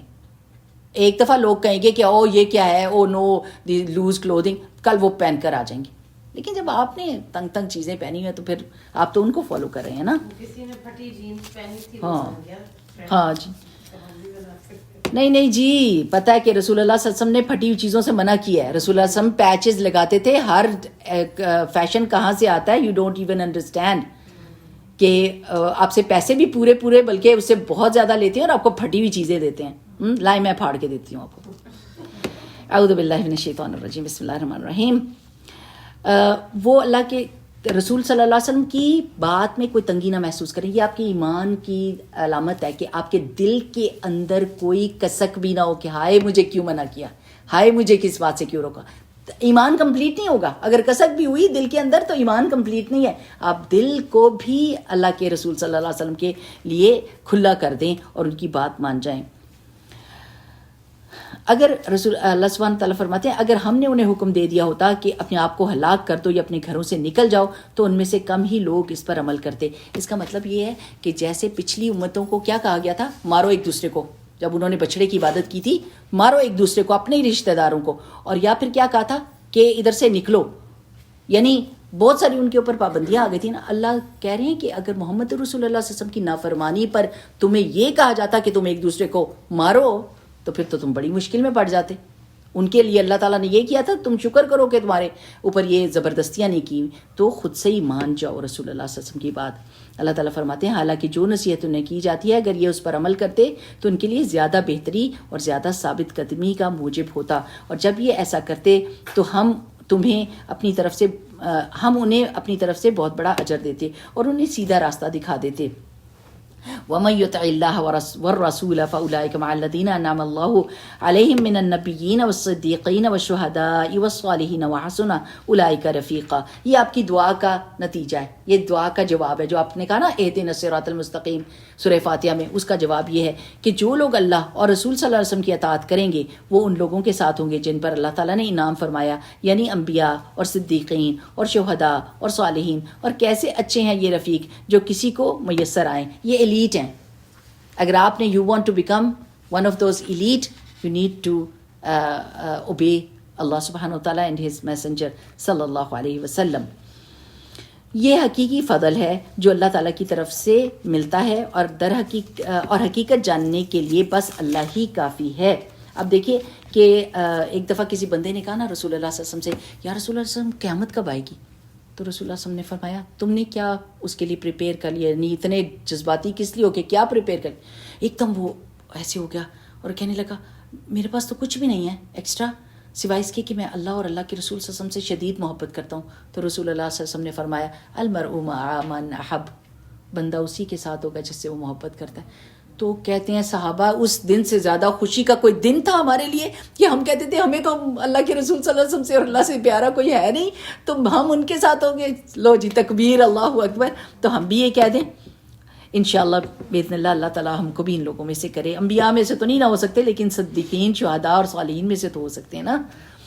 پھر اللہ تعالیٰ نے فرمایا لوگوں جو ایمان لائے ہوں مقابلے کے لیے ہر وقت تیار رہو, پھر جیسا موقع الگ الگ دستوں کی شکل میں نکلو یا اکٹھے ہو کر نکلو. ہاں تم میں سے کوئی ایسا آدمی ہے جو لڑائی سے جی چراتا ہے, اگر تم پر کوئی مصیبت آئے تو کہتا ہے کہ اللہ نے مجھ پر بڑا فضل کیا کہ میں ان لوگوں کے ساتھ نہیں گیا, اور اگر اللہ کی طرف سے تم پر فضل ہوتا ہے تو کہتا ہے اور ایسے گویا ہوتا ہے کہ ایسے جیسے تمہارے اور اس کے درمیان محبت کا کوئی تعلق ہی نہیں تھا. یعنی دنیا دار بندے کیا ہوتے ہیں کہ جب تو مصیبت میں پڑ گئے مسلمان, وہ شکر ہے ہم ان کے ساتھ نہیں تھے, ہم مسجد میں نہیں تھے, ہم یہ نہیں کر رہے تھے, ان سب کو پکڑ لیا ہم کو چھوڑ دیا. اور جب مسلمانوں کو کوئی فضل ملے تو ہمیں بھی دو نا ہمیں. یہ دنیا دار لوگ ہوتے ہیں جن کے رویے سے پتہ چل جاتا ہے کہ ان کی پرائیورٹیز کیا ہیں. تو اللہ تعالیٰ کہتے ہیں کہ یہ ایسے تمہارے ساتھ بات کرتے ہیں جیسے محبت کا ان کا اور تمہارے ساتھ کوئی تعلق ہی نہیں, کہ کاش میں بھی ان کے ساتھ ہوتا تو میرا بڑا کام بن جاتا, دنیا مل جاتی. ایسے لوگوں کو معلوم ہو کہ اللہ کی راہ میں لڑنا چاہیے ان لوگوں کو جو آخرت کے بدلے میں دنیا کی زندگی کو فروخت کرتے ہیں. جو دنیا ان کی پرائیورٹی جن کی نہیں ہوتی وہی جان اپنی جوکوں میں ڈالتے ہیں. پھر جو اللہ کی راہ میں لڑے اور مارا جائے یا غالب رہے اسے ضرور ہم اجر عطا کریں گے. آخر کیا وجہ ہے کہ تم اللہ کی راہ میں بے بس مردوں عورتوں اور بچوں کی خاطر نہ لڑو جو کمزور پا کر دبا لیے گئے. ہے نا یہ سارا قرآن ایسے لگ رہا ہے جیسے فلسطین کے بیک گراؤنڈ میں ہم دیکھ رہے ہیں اس کو کہ وہاں کیسے وہ رو رہے ہیں اور تڑپ رہے ہیں کہ عربوں تم کدھر ہو, مسلمانوں تم کدھر ہو, ہمیں کتنی مار پٹ رہی ہے, تم کیوں نہیں بولتے, تم کیوں نہیں کھڑے ہوتے, تم کیوں نہیں روب ڈالتے. ایک دن عرب والے اپنا پیٹرول روک دیں تو ساری دنیا کہ ہاتھ پیر پڑ جائیں ان کو. لیکن سبحان اللہ کہ اللہ کی شان ہے کہ ان کے دل ہیں کہ ہلتے نہیں, اپنے گھر میں پتہ نہیں کیسے اپنے بچوں کے ساتھ بیٹھتے ہیں, کیسے سوتے ہیں. ہماری تو کوئی حیثیت ہی کچھ نہیں, ہم تو جتنا کر سکتے ہیں وہ کرتے ہیں, لیکن لیڈرز کے سر کے اوپر بہت بڑی ذمہ داری ہے. تو اللہ تعالیٰ کہتے ہیں اور فریاد کر رہے ہیں کہ خدایا ہم کو اس بستی سے نکال جس کے باشندے ظالم ہیں، اور اپنی طرف سے ہمارا کوئی حامی اور مددگار پیدا کر۔ یہ ان لوگوں کی بات ہو رہی ہے اس وقت میں جو مکہ میں رہ گئے تھے، یہ ایسی جگہوں پہ رہ گئے تھے جہاں سے وہ نکل نہیں سکتے تھے، ہجرت نہیں کر سکتے تھے، جبکہ باقی سارے مسلمان ہجرت کر کے جا چکے تھے۔ جن لوگوں نے اپنے ایمان کا راستہ اختیار کیا اور اللہ کی راہ میں لڑتے ہیں، اور جنہوں نے کفر کا راستہ اختیار کیا وہ طاغوت کی راہ میں لڑتے ہیں، پس شیطان کے ساتھیوں سے لڑو اور یقین جانو کہ شیطان کی چالیں حقیقت میں نہایت کمزور ہیں۔ ایک بڑک کافی ہوتی ہے ان کو۔ بلیز کو کیا ہوتا ہے؟ بلیز جو ہوتے ہیں وہ سب سے زیادہ بزدل لوگ ہوتے ہیں، آپ ایک ان کو جھٹکا لگائیں وہ بیٹھ جاتے ہیں، اپنی حیثیت پہچان جاتے ہیں، لیکن کوئی بڑک لگانے والا بھی تو ہو نا، کوئی ڈرانے والا بھی تو ہو۔ پھر فرمایا تم نے ان لوگوں کو دیکھا ہے جن سے کہا گیا کہ اپنے ہاتھ روک لو اور نماز قائم کرو اور زکوٰۃ دو۔ جو تھا نا مکہ کے اندر، اس وقت مسلمانوں کو منع کیا گیا تھا کہ اگر کوئی بھی وہ ظلم کرتے تھے تو ریٹیلیٹ نہیں کرنا، کیونکہ تم اتنے کمزور ہو کہ اگر تم کو مار دیا تو پھر باقی کیا بچے گا۔ سو ابھی صبر کرو جب تک ہم سٹرونگ نہیں ہو جاتے، اور یہ بہت بڑا اصول ہے۔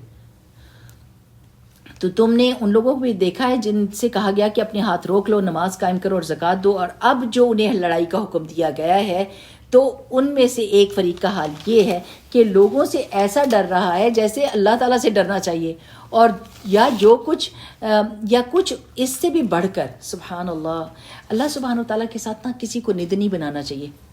یا محبت آپ نے پیچھے پڑھا نا، والذین آمنوا اشد حبا للہ، وہ جو منافق تھے وہ کیا کرتے تھے؟ وَمِنَ النَّاسِ مَن يَتَّخِذُ مِن دُونِ اللَّهِ أَندَادًا يُحِبُّونَهُمْ كَحُبِّ اللَّهِ، وہ اللہ کی طرح منافق محبت کرتے تھے لوگوں سے۔ یہاں پر کہا جا رہا ہے کہ یخشون الناس کخشیۃ اللہ او اشد خشیہ، کہ یہ لوگوں سے ڈر رہے ہیں اس طرح جیسے اللہ سے ڈرنا چاہیے، اس سے بھی زیادہ۔ دیکھ لیں آپ، سبحان اللہ، بالکل ہماری آنکھوں کے سامنے یہ چیز ہے نا، یا کچھ اس سے اللہ سے بھی بڑھ کر۔ تو اللہ تعالیٰ نو پارٹنرشپ، نو ایکول، قل هو اللہ احد اللہ الصمد لم یلد ولم یولد ولم یکن لہ کفوا احد۔ لوگ میری پیارے بہنوں ہمارا کچھ نہیں بگاڑ سکتے، اگر ان کو خوش کرنے کے لیے ہم اپنے طور طریقے، اپنی زندگی بدل بھی دیں، ہم وہی رہیں گے اور وہ وہی رہیں گے۔ انہوں نے پھر بھی ہم کو وہ حیثیت نہیں دینی جو ان کے دلوں کے اندر ہے۔ اور اللہ تعالیٰ سے ڈرنے کے بارے میں ایک حدیث آتی ہے کہ حضرت ابن عباس رضی اللہ تعالیٰ چھوٹے سے بچے تھے اور رسول اللہ صلی اللہ علیہ وسلم نے ان کو اپنے پیچھے بٹھایا ہوا تھا اور ان کو نصیحت کر رہے تھے، یا غلامو، اے بچے، انی اعلمک کلمات، میں تمہیں کچھ کلمات سکھا دیتا ہوں، احفظ اللہ یحفظک، اللہ تعالیٰ کے لمٹس کی پابندی کرو، ان کی حفاظت کرو تو اللہ تعالیٰ تمہاری، احفظ اللہ تعالیٰ تمہاری حفاظت کرے گا، اور کیا کرو گے؟ تجدہ تجاہک، اپنے سامنے اللہ تعالیٰ کو پاؤ گے، ہمیشہ اللہ کی مدد تمہارے ساتھ رہے گی اگر تم نے اللہ تعالیٰ کو اپنے ساتھ جانا۔ اذا سألت فاسأل اللہ، اگر سوال کرتے ہو تو صرف اللہ تعالیٰ سے کرو۔ وَإِذَا اسْتَعَنْتَ، اور اگر تم مدد چاہتے ہو فاستعین باللہ، تو اللہ تعالیٰ سے مدد چاہو۔ وَاعْلَمْ، اور یہ جان رکھو، أَنَّ الْأُمَّةَ لَوْ اجْتَمَعَتْ عَلَىٰ أَنْ يَنْفَعُوكَ بِشَيْءٍ لَمْ يَنْفَعُوكَ إِلَّا بِشَيْءٍ قَدْ كَتَبَهُ اللَّهُ لَكَ، اگر پوری کی پوری قومیں اکٹھی ہو جائیں اور تمہیں فائدہ دینا چاہیں تو وہ نہیں دے سکتی مگر وہی فائدہ جو اللہ تعالیٰ نے تمہارے لیے لکھا ہے۔ وَإِنِ اجْتَمَعُوا عَلَىٰ أَن يَضُرُّوكَ بِشَيْءٍ لَمْ يَضُرُّوكَ إِلَّا بِشَيْءٍ قَدْ كَتَبَهُ اللَّهُ عَلَيْكَ، اور اگر وہ تم سب مل کے تم کو نقصان پہنچانا چاہیں تو وہ نقصان بالکل نہیں پہنچا سکیں گی سوائے اس کے جو اللہ تعالیٰ نے تمہارے لیے لکھ دیا۔ رُفِعَتِ الْأَقْلَامُ، قلم اٹھا لیے گئے، وَجَفَّتِ الصُّحُفُ، اور صحیفے خشک ہو گئے، جو تقدیر لکھی جانی تھی وہ لکھی گئی ہے، تم لوگوں سے ڈرنا چھوڑ دو، اللہ تعالیٰ تمہیں وہی دے گا، اسی چیز سے بچائے گا۔ اب دیکھیں کہ جو چیز ہم کو نہیں پہنچنی وہ نہیں پہنچے گی، جو نقصان نہیں پہنچنا نہیں پہنچے گا، اور جو پہنچنا ہے وہ آپ حفاظت میں بیٹھے ہو وہ پہنچ جاتا ہے۔ تو اس میں اللہ کی مرضی چلتی ہے، بندوں کی مرضی نہیں چلتی۔ تو وہ کیا کرتے ہیں؟ لوگوں سے ایسا ڈر رہے ہیں جیسے اللہ تعالیٰ سے ڈرنا چاہیے، یا کچھ اس سے بھی زیادہ کہتے ہیں کہ الہی یہ ہم پر لڑائی کا حکم کیوں لکھ دیا ہے، کیوں نہ ہمیں کچھ اور مہلت دی۔ ان سے کہو دنیا کا سرمایہ زندگی تھوڑا ہے اور آخرت ایک تقوی والے انسان کے لیے زیادہ بہتر ہے، اور تم پر ظلم ایک ذرہ برابر بھی نہ کیا جائے گا۔ رہی موت تو جہاں بھی تم ہو بہرحال تمہیں آ کر رہے گی، خواہ تم کیسی ہی مضبوط عمارتوں میں ہو اور کتنی اچھی ہیلتھ کیئر سسٹم میں ہو، جب موت نے آنا ہے تو وہ آ جائے گی، اور لوگوں سے ڈرنا چھوڑ دو۔ یہ بزدلی کی علامت ہوتی ہے. موت سے ڈرنا، لوگوں سے ڈرنا. جب آنی ہے ہر چیز نے آنا ہے، اللہ کی لکھی ہوئی چیز آئے گی، لوگوں کی طرف سے خوشیاں. یہ سوچتے نا موت کے بارے میں کہ موت نے تو ایک دن آنا ہے، پھر ہم بہادر ہو جاتے ہیں، میں کر لوں جو نیکیاں میں نے کرنی ہیں، میں نے کسی سے نہیں ڈرنا. اللہ تعالیٰ فرماتے ہیں اگر انہیں کوئی فائدہ پہنچتا ہے تو کہتے ہیں یہ اللہ کی طرف سے ہے، اور اگر کوئی نقصان پہنچتا ہے تو کہتے ہیں اے نبی صلی اللہ علیہ وسلم یہ آپ کی بدولت ہے. کہو سب کچھ اللہ کی طرف سے ہے. آخر ان لوگوں کو کیا ہو گیا کہ کوئی بات ان کی سمجھ میں نہیں آتی. ما اصابک من حسنۃ فمن اللہ وما اصابک من سیئۃ فمن نفسک. کہ انسان جو بھلائی تجھے حاصل ہوتی ہے اللہ تعالیٰ کی عنایت سے حاصل ہوتی ہے، اور جو مصیبت تجھ پر آتی ہے وہ تیرے اپنے کسب اور عمل کی بدولت ہوتی ہے. دیکھیں میری پیاری بہنوں، اللہ سبحانہ و تعالیٰ نے تو نعمتیں دی ہوئی ہیں کھلی، اور ہم اس نعمت کو برباد کرتے ہیں یا روکتے ہیں یا اس کو قطع کرتے ہیں، کاٹ دیتے ہیں.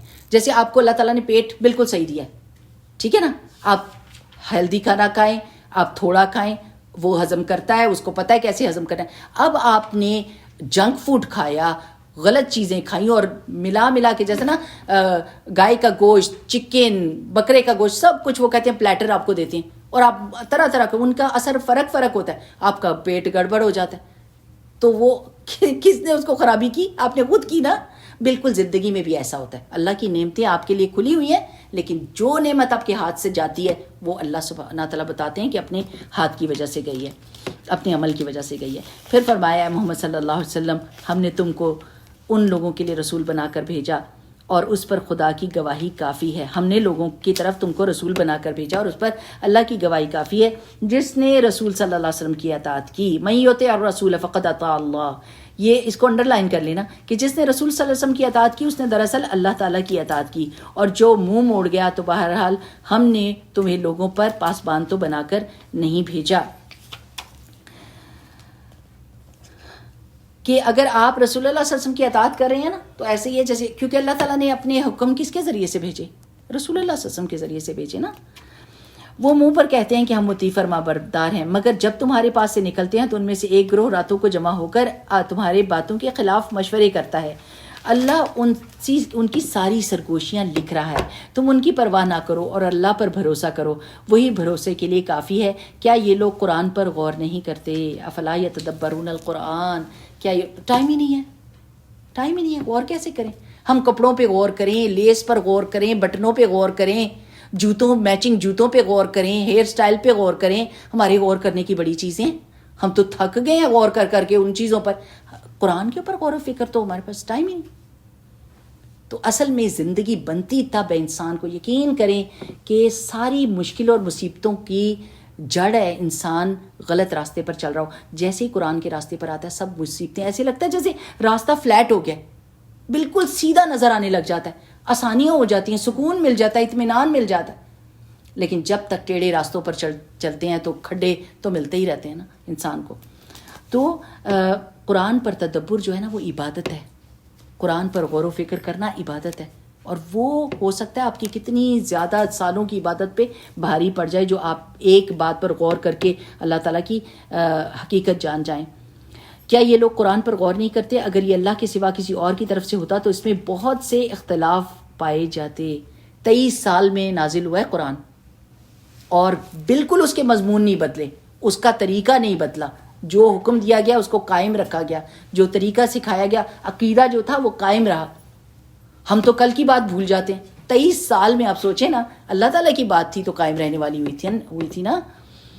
پھر فرمایا یہ لوگ جہاں کوئی اطمینان بخش یا خوفناک خبر سنتے ہیں اسے پھیلا دیتے ہیں، حالانکہ اگر یہ اسے رسول یا اس جماعت کی ذمہ دار اصحاب تک پہنچاتے تو وہ ایسے لوگوں کے علم میں آ جاتا جو ان کے درمیان اس بات کی صلاحیت رکھتے تھے کہ اس سے کوئی نتیجہ اخذ کر سکتے. تم لوگوں پر اللہ کی مہربانی اور رحمت نہ ہوتی تو تمہاری کمزوریاں ایسی تھیں کہ چند لوگوں کے سوا تم سب شیطان کے پیچھے لگ گئے ہوتے. سبحان اللہ. آپ دیکھیں کہ اس وقت نا مدینہ میں کیا تھا کہ ہر وقت جنگ کا خطرہ تھا. مشرک بار بار جنگ مسلط کر رہے تھے. آپ کو پتہ ہے نا، بدر کے بعد احد کے بعد خندق، ایک کے بعد ایک. اور چھوٹی سی کوئی بات ہوتی لوگ افواہ پھیلا دیتے تھے. وہ افواہ ایسے پھیلتی تھی لوگ ایک دم ڈر جاتے تھے، فیئر پیدا ہو جاتا تھا. تو اللہ تعالیٰ کہہ رہے ہیں کہ نہیں، اگر ایسی اطلاع سنتے ہو تو ان کو بتاؤ، حکومت میں جو لوگ ہیں، تاکہ وہ اس کی کھوج کریں اور کنفرم کر کے بات بتائیں۔ آپ مجھے بتائیں اس وقت کتنے چینلز چل رہے ہیں اور وہ کیا کیا افواہیں پھیلا رہے ہیں، کتنی کنفیوژن ہے، کتنا فیئر ہے، کتنی جھوٹی خبریں پھیلتی ہیں اور کتنی جلدی پھیلتی ہیں، اور بعد میں پتہ چلتا ہے وہ جھوٹ تھا، غلط تھا، لیکن لوگ تو ڈر گئے نا۔ تو اللہ تعالیٰ کہتے ہیں کہ صحیح لوگوں تک پہنچاؤ۔ اب کوئی کنفرمیشن کا تو طریقہ رہا نہیں ہماری، پہلے تو خبریں ایسی ہوتی تھیں کہ ایک تو اچھی خبریں ہوتی تھیں اور دوسرا سچی ہوتی تھی، اب جھوٹ کا جو ہے نا بول بالا ہے۔ رسول اللہ سبحانہ وتعالیٰ فرماتے ہیں پس اے نبی صلی اللہ علیہ وسلم تم اللہ کی راہ میں لڑو، تم اپنی ذات کے سوا کسی اور کے لیے ذمہ دار نہیں ہو، البتہ اہل ایمان کو لڑنے پر اکساؤ، بعید نہیں کہ اللہ تعالیٰ کافروں کا زور توڑ دے، اللہ کا زور سب سے زیادہ زبردست اور اس کی سزا سب سے زیادہ سخت ہے۔ جو اب یہاں دیکھیں، ظلم کے خلاف جنگ نہ کریں تو ظالم شیر ہو جاتا ہے۔ آپ ظلم کو نہیں روکیں گے، اب دیکھیں 70 سال چلتا رہا ظلم، لوگ دیکھتے رہے، ادھر پتہ چل رہا ہے ادھر پتہ چل رہا ہے، نہیں ٹوٹا زور ان کا، بلکہ وہ اور زیادہ شیر ہو گئے، اور زیادہ جری ہو گئے اپنے ظلم کے اندر۔ تو اللہ سبحانہ تعالیٰ یہ کہہ رہے ہیں کہ اس کو توڑو اس کا زور۔ پھر فرمایا جو بھلائی کی سفارش کرے گا وہ اس میں سے حصہ پائے گا، اور جو برائی کی سفارش کرے گا وہ اس میں سے حصہ پائے گا، اللہ ہر چیز پر نظر رکھنے والا ہے۔ رسول اللہ صلی اللہ علیہ وسلم اپنے آس پاس بیٹھے ہوئے صحابہ سے کیا کہا کرتے تھے؟ جب کوئی مانگنے کے لیے آتا تھا تو رسول اللہ صلی اللہ علیہ وسلم کہتے تھے ساروں سے تم سفارش کرو اپنے بھائی کی، میں جب اس کو دوں گا نا وہ چیز تو آپ بھی ثواب میں شامل ہو جاؤ گے۔ کتنی پیاری بات ہے۔ ہم کہتے ہیں ساری نیکی میں کروں گی، میں کسی کو نہیں بتاؤں گی، پورے کے پورے پیسے میں دے دوں گی۔ نہیں، ساروں کو کہیں 10 آپ ڈال دیں، 10 آپ ڈال دیں۔ کبھی میں عمرے پہ جا رہی ہوتی ہوں نا تو میں پتہ کیا کہتی ہوں میں جا رہی ہوں، کتابیں دینی ہیں آپ نے؟ وہ پورا بکسا بھر جاتا ہے، کہتی ہے میرے طرف سے 10 لے لیں، 5 میری طرف سے۔ جب آپ جا رہے ہو عمرے پہ ایسے کیا کریں، سب کو بتایا کریں، میں ادھر دوں گی اور وہاں جا کے جو بھی پڑے گا آپ کو ثواب ملتا رہے گا۔ وہ ترکی چلی گئی، انڈیا چلی گئی، آسٹریلیا چلی گئی، وہ لوگ ایسے کتابیں مانگتے ہیں، مانگ کے لیتے ہیں کہ we need the book, can you give it to us? تو سبحان اللہ، نیکی کی سفارش کریں، آپ کو کیا پتا کہ وہ آپ کی نیکی کدھر چلی جاتی ہے اور کتنی دیر چلتی ہے، پتہ نہیں، لوگ نسلوں تک اس کو استعمال کریں، آپ کو تو نہیں پتا نا۔ تو لیکن برائی کرتے وقت بھی ڈریں، کیونکہ یہ نہ ہو کہ آپ نے کوئی برائی کی اور آپ تو چلے گئے اور وہ برائی جاری ہو گئی اور اس میں آپ کا حصہ، خدا نہ خواستہ آپ کا نہیں، جو بندہ برائی کرے اس کا حصہ ڈل گیا۔ اب اللہ تعالیٰ ایک اور سکھاتے ہیں طریقہ، وَإِذَا حُيِّيتُم بِتَحِيَّةٍ فَحَيُّوا بِأَحْسَنَ مِنْهَا أَوْ رُدُّوهَا إِنَّ اللَّهَ كَانَ عَلَى كُلِّ شَيْءٍ حَسِيبًا، اور جب کوئی احترام کے ساتھ تمہیں سلام کرے تو اس کو اس سے بہتر طریقے کے ساتھ جواب دو، یا کم از کم اس طرح اللہ ہر چیز کا حساب لینے والا ہے۔ یعنی ایک بندہ آیا اور اس نے کہا السلام علیکم، رسول اللہ صلی اللہ علیہ وسلم نے فرمایا 10، اور دوسرا آیا اس نے کہا السلام علیکم ورحمۃ اللہ 20، اور ایک اور آیا اس نے کہا السلام علیکم ورحمۃ اللہ وبرکاتہ 30۔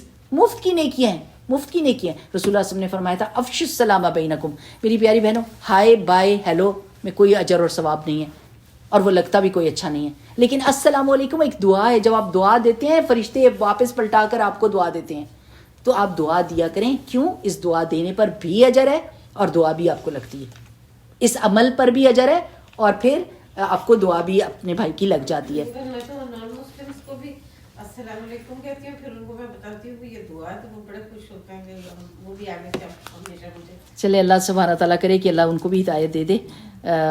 السلام علی من اتبع، جو اتباع کرتا ہے اور جو مانتا ہے اسی کے لیے سلامتی ہوتی ہے۔ ویسے حق بات تو یہ، اللہ وہ ہے جس کے سوا کوئی خدا نہیں، اور وہ تم سب کو اس دن قیامت کے دن جمع کر دے گا جس کے آنے میں کوئی شبہ نہیں، اور اللہ کی بات سے بڑھ کر سچی بات اور کس کی ہو سکتی ہے۔ پھر یہ تمہیں کیا ہو گیا ہے کہ منافقین کے بارے میں تمہارے درمیان 2 رائے پائی جاتی ہیں، حالانکہ جو برائیاں انہوں نے کمائی ہیں ان کی بدولت اللہ تعالیٰ انہیں الٹا پھیر چکا ہے۔ کیا تم چاہتے ہو کہ جسے اللہ تعالیٰ نے ہدایت نہیں بخشی اسے تم ہدایت دے دو؟ یعنی جب عہد کے میدان میں وہ 300 نکلے نا تو دونوں مسلمانوں میں آپس میں بحث مباحثہ ہو گیا، انہوں نے کہا ایسے منافقوں کے ساتھ تو جنگ ہونی چاہیے، انہوں نے کہا نہیں ہم جنگ نہیں کریں۔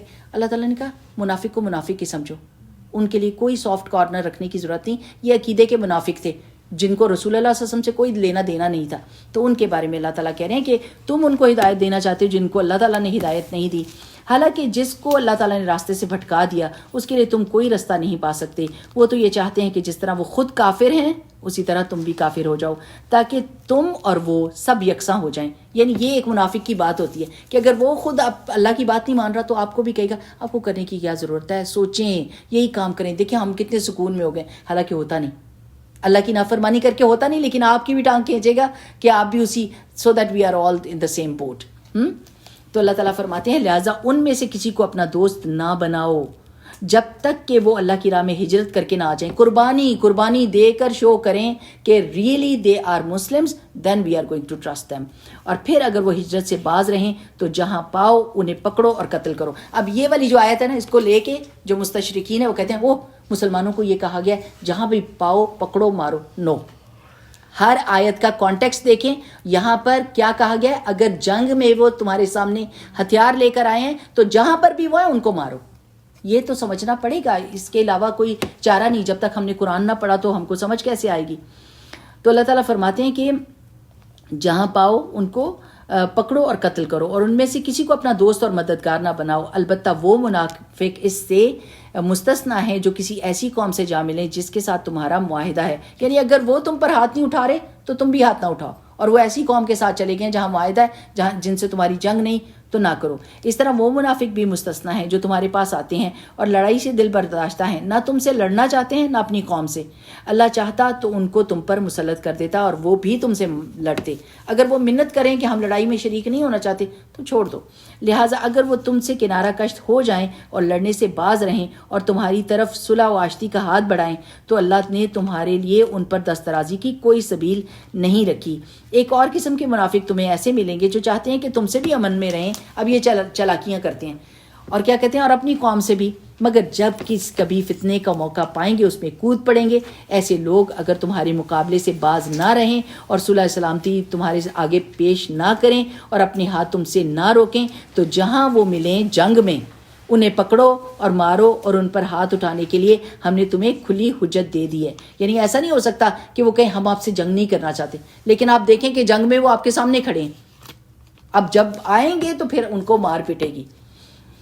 کسی مومن کا یہ کام نہیں کہ دوسرے مومن کو قتل کرے. سبحان اللہ، کتنا آسان ہو گیا خون بہانا. لوگ اس کو کوئی بڑی بات ہی نہیں سمجھتے، اور یہ قتل خطا ہے. آپ ذرا سنیں اس کے بارے میں. کسی کا مومن کا یہ کام نہیں کہ دوسرے مومن کو قتل کرے، الا یہ کہ اس سے چوک ہو جائے، غلطی ہو جائے. اور جو شخص کسی مومن کو غلطی سے قتل کر دے تو اس کا کفارہ یہ ہے کہ وہ مومن کو غلامی سے آزاد کرائے. اور خون بہا کیا ہوتا ہے؟ 100 اونٹ قتل خطا پر، 100 اونٹ یا 200 بکریاں، نہ 200 گائیں یا 2000 بکریاں یا ان کی ایکویلنٹ رقم. سبحان اللہ، یہ کفار ہے. تو اور مقتول کے وارثوں کو خون بہا دے، یعنی مومن غلام کو آزاد بھی کرو اور مقتول کے وارثوں کو خون بہا دے، الا یہ کہ وہ خون بہا معاف کر دیں. اب بتائیں کہ غلطی سے لگ گیا تھا، میں مارنا نہیں چاہتا تو وہ کہیں ہم نے آپ کو معاف کیا. لیکن اگر وہ مسلمان مقتول کسی ایسی قوم سے تھا جس کے ساتھ تمہاری دشمنی ہو تو اس کا کفارہ ایک مومن غلام کا آزاد کرنا ہے. اگر وہ کسی ایسی غیر مسلم قوم کا فرد تھا جس سے تمہارا معاہدہ ہو تو اس کے وارثوں کو خون بہا دے دیا جائے. یعنی اگر دشمن قوم کا ہے آپ اس کو پیسہ دیں گے تو وہی پیسہ آپ کے خلاف یوز ہوگا، آپ مومن غلام کو آزاد کر دیں. لیکن اگر وہ قوم دوست ہے جس کا بندہ مارا گیا تو آپ پھر اس کو خون بہا دے دیجئے. اور ایک مومن غلام کو آزاد کرنا ہوگا. پھر جو غلام نہ پائے وہ پے در پے 2 مہینے کے روزے رکھے. اس کا مطلب ہے اگر ایک بھی چھوٹ گیا تو پھر دوبارہ سے گنتی پوری کرنی پڑے گی. دوبارہ سے 2 مہینے دوبارہ سے گنتی شروع کریں ایک سے. یہ اس گناہ پر اللہ سے توبہ کرنے کا طریقہ ہے. آپ کو پتہ ہے قتل کا گلٹ کتنا بڑا ہوتا ہے. ہماری ایک آنٹی تھی، وہ جی ٹی روڈ پہ چلا رہی تھی گاڑی، تو وہ بچہ دوڑتا ہوا آ گیا، وہ مر گیا، پر آنٹی ہماری آدھی مر گئی ساتھ ہی. رو کے انہوں نے معاف کر دیا. انہوں نے کہا کہ آپ بچے کی غلطی تھی، آپ کی تو غلطی بھی نہیں تھی. لیکن جو گلٹ تھا کہ وہ سو نہیں سکتی تھی اس سوچ سے کہ میرے گاڑی کے آگے وہ بچہ آئے. تو اللہ تعالیٰ یہ طریقے بتاتا ہے جس کی وجہ سے گلٹ نکل جاتا ہے، انسان سکون میں ہو جاتا ہے. اور اللہ تعالیٰ علیم اور دانا ہے. رہا وہ شخص جو کسی مومن کو جان بوجھ کر قتل کرے تو اس کی جزا جہنم ہے جس میں وہ ہمیشہ رہے گا. آپ کو یاد رہنا چاہیے قتل خطا میں قصاص نہیں ہے، ٹھیک ہے، اس میں قصاص نہیں لے سکتے. لیکن جو جان بوجھ کے قتل کیا جاتا ہے اس کے بیچ میں قصاص ہوتا ہے، اور قتل خطا میں دیت ہوتی ہے. رہا وہ شخص جو مومن کو جان بوجھ کر قتل کرے تو اس کی جزا جہنم ہے جس میں وہ ہمیشہ رہے گا. اس پر اللہ کا غضب ہے، اس کی لعنت ہے، اور اللہ نے اس کے لیے سخت عذاب مہیا کر دیا ہے. اب آپ دیکھ ہی رہے کہ اس وقت کتنے لوگوں کو قتل کروا دیا جاتا ہے. جو حکومت کے خلاف کھڑا ہوتا ہے اس کو مار دو، یہ نہیں سمجھتے کہ آگے جا کے کیا معاملہ ہونا ہے. اے لوگو جو ایمان لائے ہو، جب تم اللہ کی راہ میں جہاد کے لیے نکلو تو دوست دشمن میں تمیز کر لیا کرو، اور جو تمہاری طرف سلام سے تقدیم کرے اسے فوراً نہ کہہ دیا کرو کہ تم تو مومن نہیں ہو، تحقیق کیا کرو۔ اس وقت مسلمانوں کے دستے جاتے تھے نا، تو ایسا ہوا کہ ایک صحابی سے وہ بندہ کہہ رہا تھا السلام علیکم السلام علیکم، اس کو مار دیا اور اس کے پاس جو چیزیں تھیں وہ لے لی۔ تو جب وہ واپس آئی تو رسول اللہ صلی اللہ علیہ وسلم نے فرمایا تم نے اس کو مار دیا؟ لوگوں نے بتایا کہ وہ السلام علیکم کر رہا تھا جبکہ وہ کلمہ پڑھ رہا تھا۔ انہوں نے کہا یا رسول اللہ بچنے کے لیے کلمہ پڑھ رہا تھا، تم اس کے دل میں بیٹھے، 3 دفعہ کہا تم نے اس کو مار دیا جب وہ کلمہ، تم اس کے دل میں بیٹھے ہوئے تھے، اور پھر اس کی دیت دی۔ اتنا غضب کیا، جب کوئی کہہ رہا ہے منہ سے تو مان جائیں، آپ اس کے دل میں نہیں بیٹھے ہوئے کہ کہیں یہ چال چل رہا ہے، یہ دھوکہ دے رہا ہے۔ ہم نے اگر وہ اللہ کے نام کا دھوکہ دے رہا ہے تو لے لیں وہ دھوکہ۔ تو فوراً نہ یہ کہہ دیا کرو کہ تم مومن نہیں۔ اگر تم دنیاوی فائدے چاہتے ہو تو اللہ کے پاس تمہارے لیے بہت اموال غنیمت ہے، آخر اسی حالت میں تم خود بھی تو پہلے مبتلا رہ چکے ہو، یعنی خود بھی تو تم مشرک تھے، کافر تھے، پھر مسلمان ہوئے تو تمہارا یقین کیا گیا نا۔ پھر اللہ تعالیٰ نے تم پر احسان کیا، لہٰذا تحقیق سے کام لو، جو کچھ تم کرتے ہو اللہ اس سے باخبر ہے۔ مسلمانوں میں سے وہ لوگ جو کسی معذوری کے بغیر گھر بیٹھے رہتے ہیں اور جو اللہ کی راہ میں جان اور مال سے جہاد کرتے ہیں، دونوں کی حیثیت یکساں نہیں ہے۔ میری پیاری بہنوں، یہ ہو نہیں سکتا۔ جیسے آپ چل کر آئے ہیں، برف ہے باہر، ٹھنڈ ہے، لیکن آپ چل کر آئے ہیں، اور کچھ لوگوں کے آ سکتے تھے لیکن بیٹھے رہے، تو دونوں کا ثواب برابر نہیں ہو سکتا۔ ملے گا ثواب دونوں کو لیکن برابر نہیں ہو سکتا۔ اٹس ناٹ فیئر کہ برابر ہو، کہ آپ نے اتنی تکلیف سہی اللہ کے راستے میں، اللہ اس کی قدردانی کرتا ہے۔ اللہ تعالیٰ نے فرمایا اللہ نے بیٹھنے والوں کی نسبت جان اور مال سے جہاد کرنے والوں کا درجہ بڑا رکھا ہے، اگرچہ ہر ایک کے لیے اللہ تعالیٰ نے بھلائی کا وعدہ فرمایا ہے، مگر اس کے ہاں مجاہدوں کی خدمات کا معاوضہ بیٹھنے والوں سے بہت زیادہ ہے۔ ان کے لیے اللہ کی طرف سے بڑے درجے ہیں، مغفرت ہے اور رحمت ہے، اور اللہ بڑا معاف کرنے والا اور رحم فرمانے والا ہے۔ یہ سب سے چھوٹی وہی تھی جو نازل ہوئی تھی۔ آپ کو پتہ ہے کچھ ہوتی ہے نا سب سے بڑی سورت کون سی سورہ؟ نام پوری کی پوری نازل ہوئی۔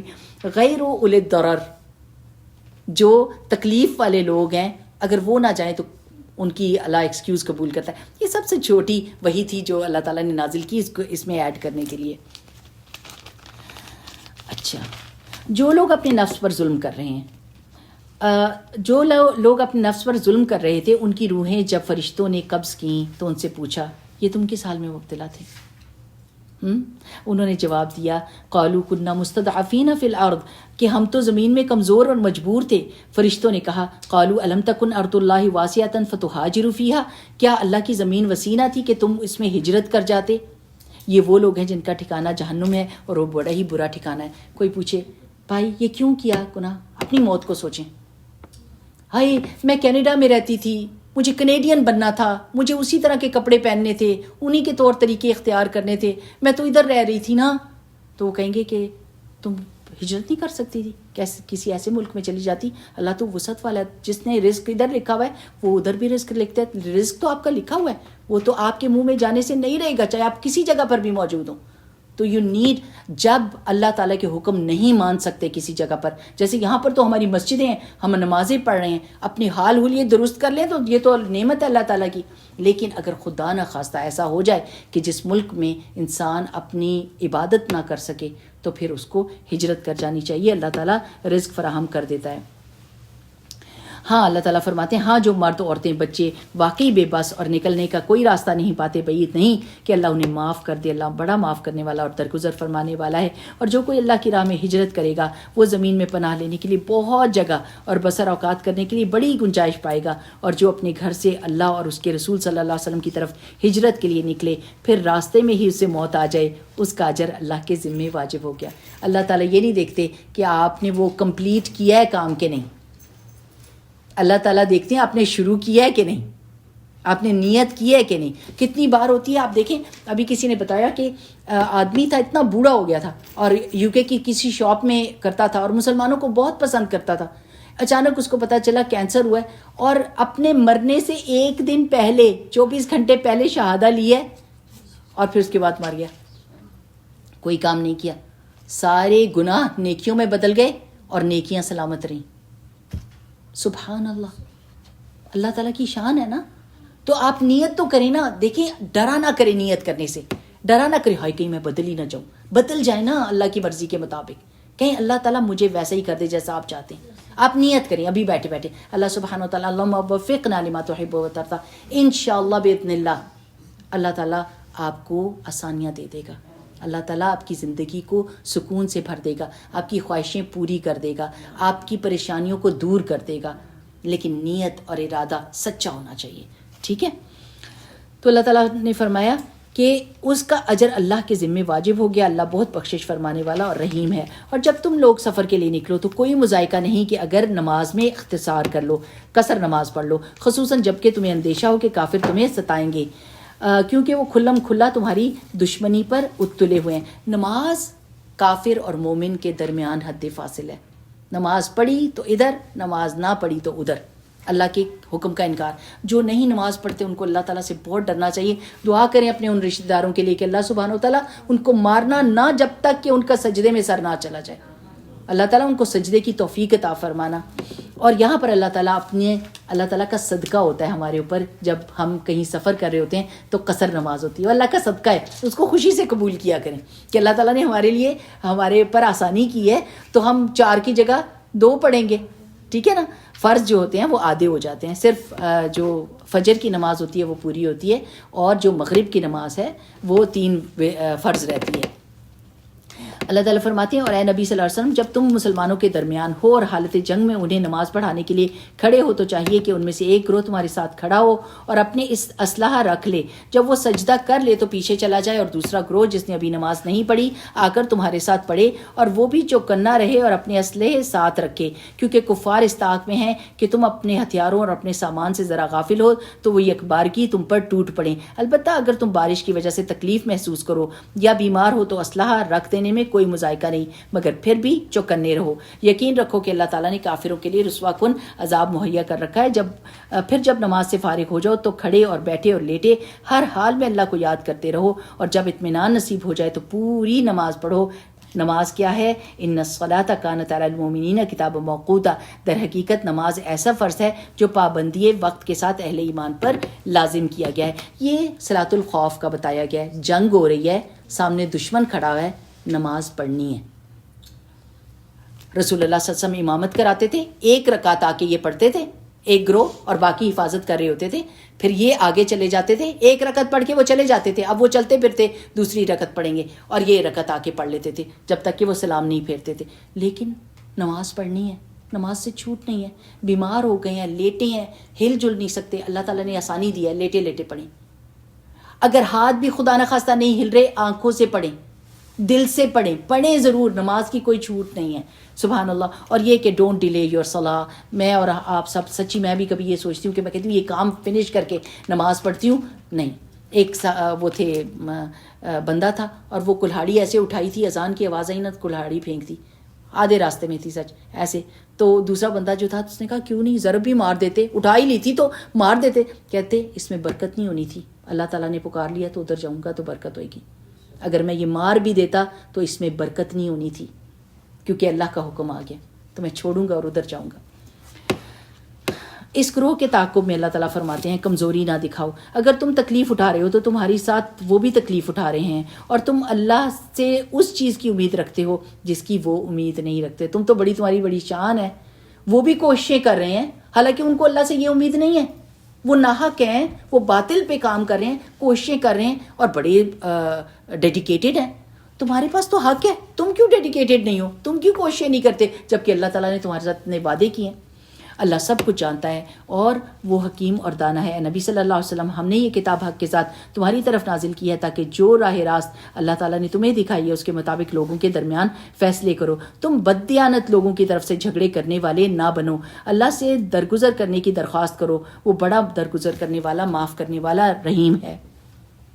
جو لوگ اپنے نفس سے خیانت کرتے ہیں تم ان کی حمایت نہ کرو، اللہ کو ایسا شخص پسند نہیں جو خیانت کار اور معصیت پیشہ ہو۔ ایسا ہوا کہ ایک منافق نے چوری کی، اور وہ ایک وہ تھی شیلڈ تھی اور ساتھ میں آٹے کی بوری تھی، اس نے کہا کہ میں تو اگر یہ رکھتا ہوں تو میری پکڑ نہ ہو جائے، تو اس نے جا کے یہودی کے پاس وہ رکھ دی اور کہا امانت کے طور پر رکھو۔ یہ لوگ آپس میں اس طرح کے کام کیا کرتے، آٹے کی بوری میں تھوڑا سوراخ تھا، وہ گر گر کے جا رہا تھا، اب یہ لوگ وہ ڈھونڈتے ڈھونڈتے آئے جن کی چوری ہوئی تھی، انہوں نے کہا کہ تمہارے گھر آٹا آیا تھا. تو اس نے کہا نہیں میرا گھر آ کے چیک کر لو. منافق کہتا ہے میرا گھر چیک کر لو, کچھ بھی نہیں. جب دیکھا تو کچھ نہیں تھا. پھر دیکھا تو یہودی کے پاس تھا.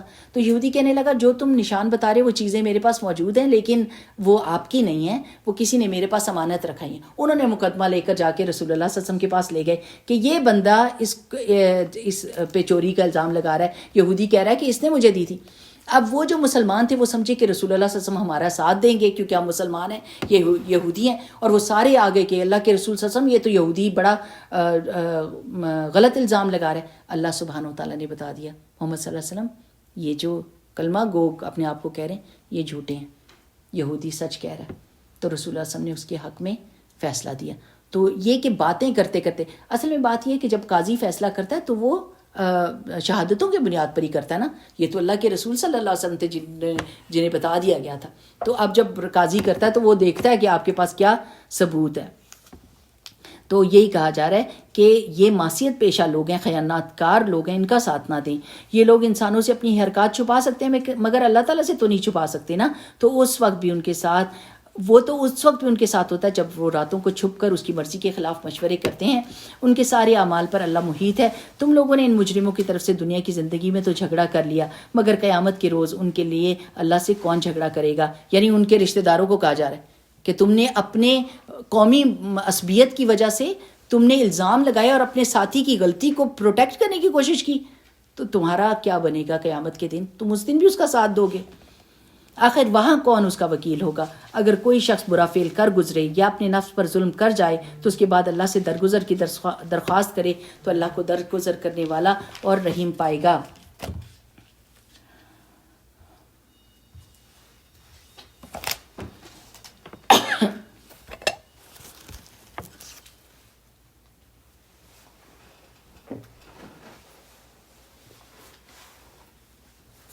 الحمدللہ.